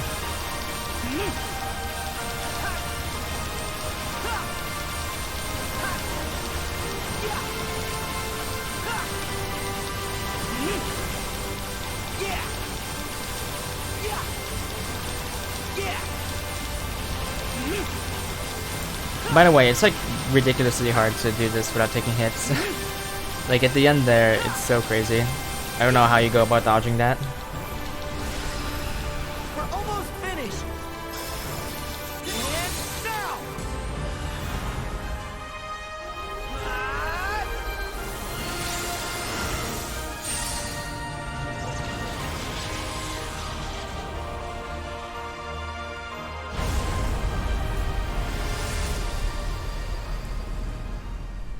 Okay, so we're gonna do one more menu, and then we're done with menus for the game. Which is pretty exciting if you ask me.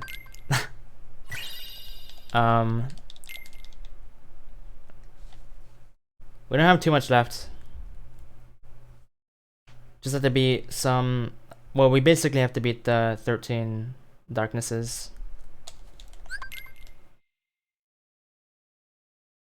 And then the final boss.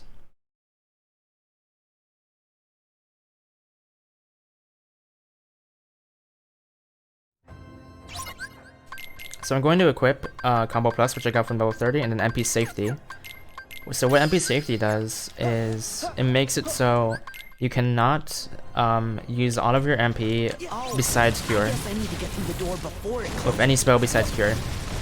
And the reason I want that is because these fights are gonna involve spamming fire, and it's much easier to just spam fire and not pay attention to my MP than it would be to having to make sure I don't waste all of it Because if I were to use all of it, then I would have to use 2 ethers, refill it.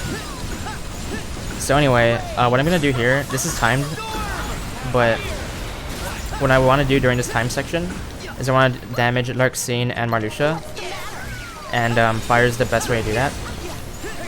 And the reason I'm damaging them is because Luxord's health will come back, but theirs won't.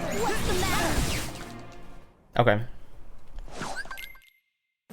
So now you can tell where Luxord is based on the card that's shaking, which is right here. So 1, 2, 3, 4, 5 fire. The reason that works is because we have Magic Galvanizer, which, like I said before, more damage the more hits are in the combo. So I'm gonna beat Larxene here first.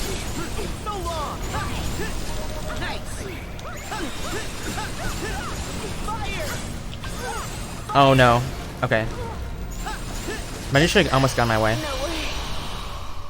So the reason that I want Marluxia at low health right here is because he's gonna DM, but when he's at low health, I can do 27 shot lock and it'll beat him before he has a chance to DM. And during his DM, we can't hurt him at all, so it saves maybe 10 to 15 seconds.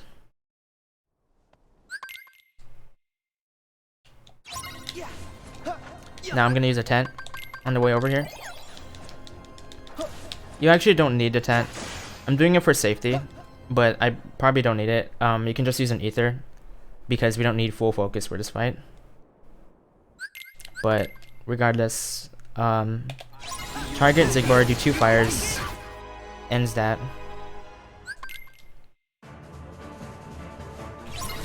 I'm gonna start off with Riku. I'm not gonna worry about damaging Zigbar at all.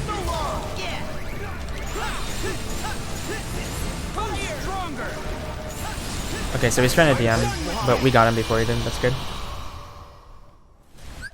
Now the reason I beat Riku first is because during Zigbar's DM we can actually hurt him pretty easily. So that's what we're gonna do. Just spam fire, and you don't have to really worry about it.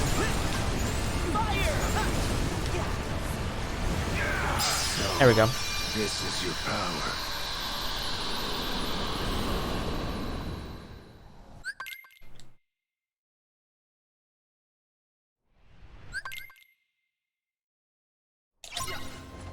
The sun's going down.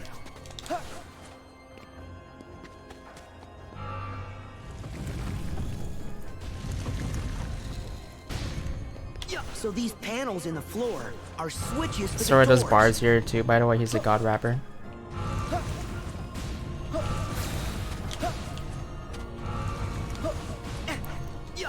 So yeah, right here I'm just gonna use an ether. I don't need to touch a save point.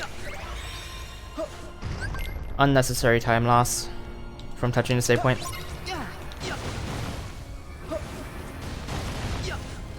So I'm gonna go over here first.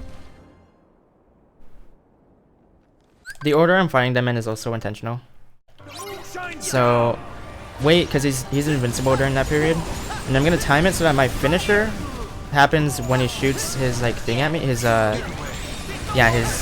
thing at me. I don't know what it is. I forgot the name, but you have iframes when you do your finisher, so you want that. Okay, so now that he has full berserk bar, he's invincible. You have to wait for this animation. I call on the Turn it to Axel. Just stop!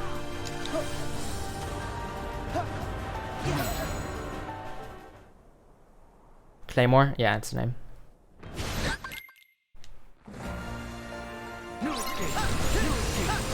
Now, same strat, use fire, except we have Roxas on our team, which means that he's doesn't even have a chance to win. Easy peasy.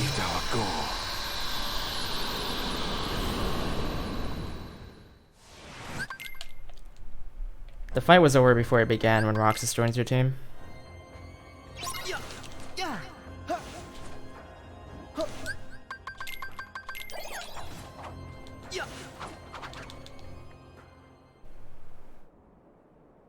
So here's the last one.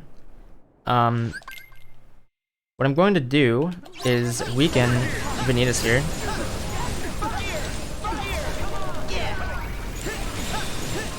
And unlike in other fights, He won't regain his health. Oh, I didn't mean to actually beat him. Whoops, that was my B. You want to not beat them. Okay, so I'm gonna have to sit through the DM here. My strategy was going to be to get Venus to low health and then beat Terra, because Terra's DM you can't damage him during. As you can see, I have to wait through it. But I accidentally beat him, so it happens.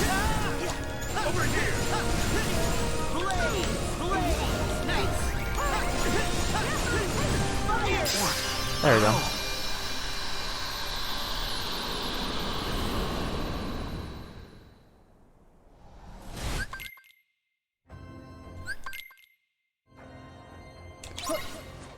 It's night already? Touch a save point.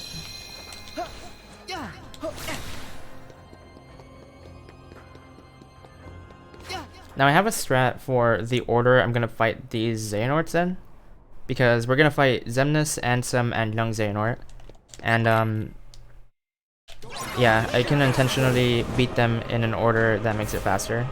But this fight is pretty tough to do correctly because they don't stop barraging you with attacks. It's kind of hard to not get hit during it.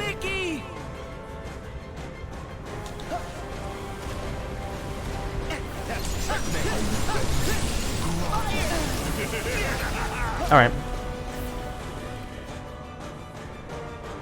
So we have to wait here, nothing, there's no enemy. Just have to guard these. So what I'm gonna do first is get Ansem to low HP. Oh, I didn't use my Aether Rip. Okay. Thought I had.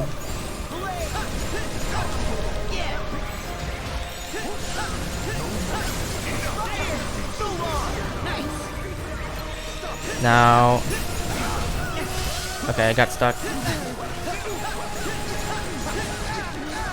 Yeah, Young Xehanort's probably the most annoying.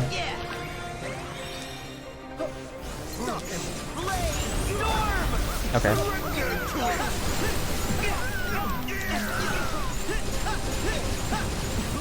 So now he's at low health. I'm gonna focus on Xemnas. I want to beat him. There we go. So my strat is to use an Aether here. I'm gonna spam fire on Young Xehanort right there.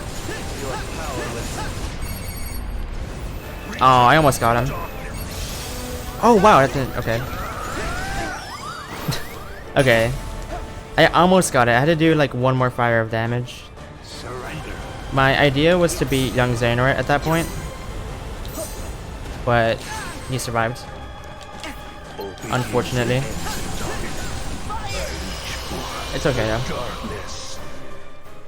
Like I said, this is a really hard strat to do correctly. Before these broken keys. So instead I can beat him here though. The reason you want to beat them during this part right here is because you can't damage them when the keyblades are coming at you. You have to wait.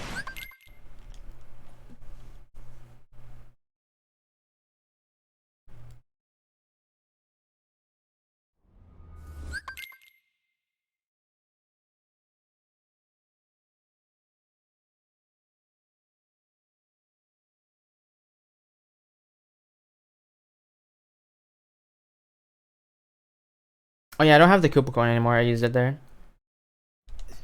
It's useful for Goatnort. That's his official name. But it's not needed. So you can just come back here and use arrow. And he's weak to arrow. So you don't have to worry about it.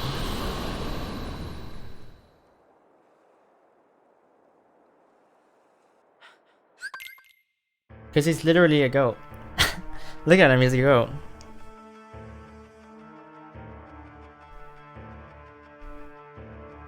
Oh wait, do you mean why? Okay, I don't know. So I'm gonna use an Ether and then Shotlock. My strat here is to get full MP, do a full shot lock, and then move away. Oh shoot, target him. He's probably gonna teleport. Oh, here we go. Ooh, okay. So we skipped a small animation he can do where he makes lava pop up from the ground. That's what you want in that part. So that was a good fight. Now this fight's really important because you can lose a good amount of time if you don't skip his DM in this phase. I think I'll skip it here. Yep. Oh my god, this is insane actually. So it is possible to skip the very beginning here too, his attack. But it's like ridiculously hard in my opinion. So I'm not going for it. We have to wait for him to spawn.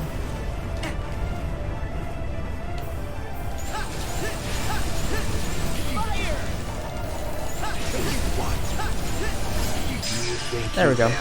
One more fight to go, and we've done it. So, final Xehanort. The strat here is fire. You can do aerial. You can do a few different things. You can do aerial, stitch, or fire. And I like to do fire, but they all can be different speeds. I don't think any of them are 100% consistent at the moment. Wonder if that went off. No. Okay. So that's the first phase. Pretty easy.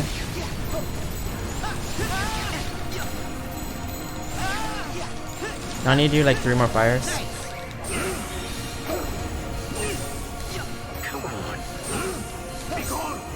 So there's no more fire on screen, right?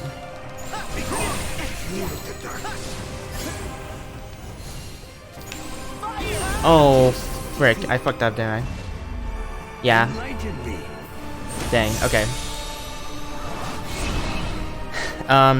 Under 4 bars of HP, he will force you into rage form. And when you're in rage form, you don't do any damage to him during it. And it takes a very long time to get out of it.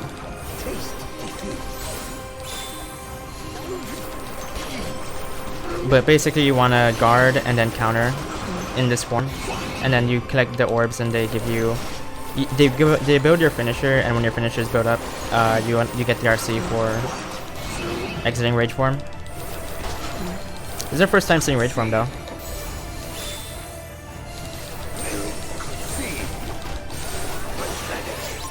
There we go.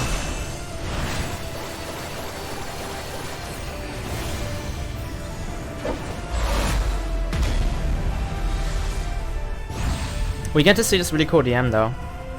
They actually made this attack like really cool. So I'll try to guard it and dodge it the right way. Take no damage.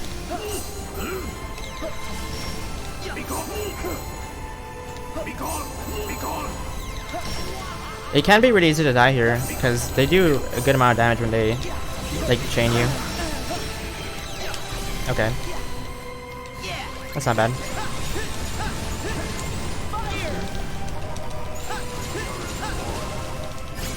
There we go. That's the fight. Once it gets to 1 HP, you do the command that pops up and then the game ends.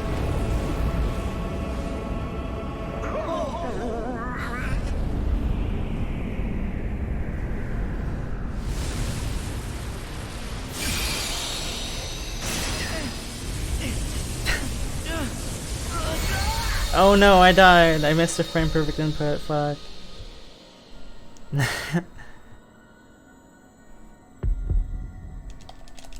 That's what we'll do at SGDQ.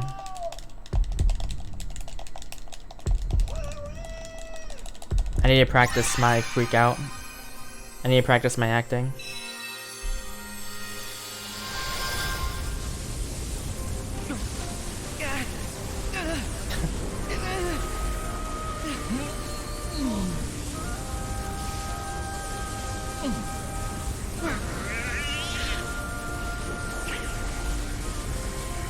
Time ends when the beam hits Xehanort.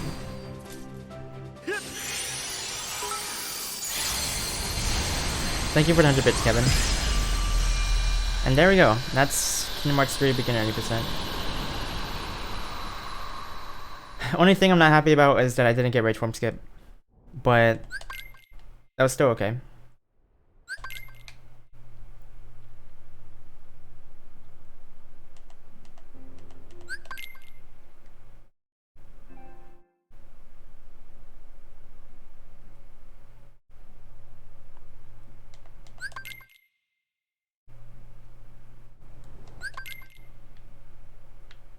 I also swore a few times, but it's fine.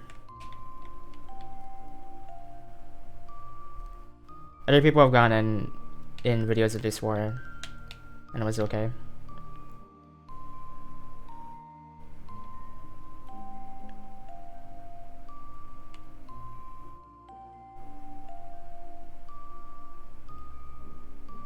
I got sub 3. Okay.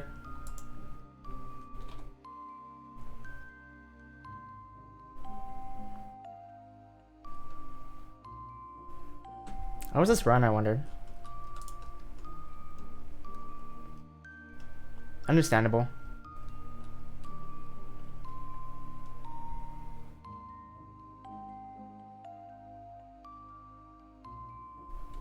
So yeah, I think this run is great. It actually has a good amount of variety and stuff. We use most links besides Stitch, and we use every single different type of magic. We use a few different Keyblades. I think it's a really cool thing to show off. It's relatively fast, not much longer than the other Cage games. And I think splitting it between 3 runners is a good idea. So I hope that this gets in.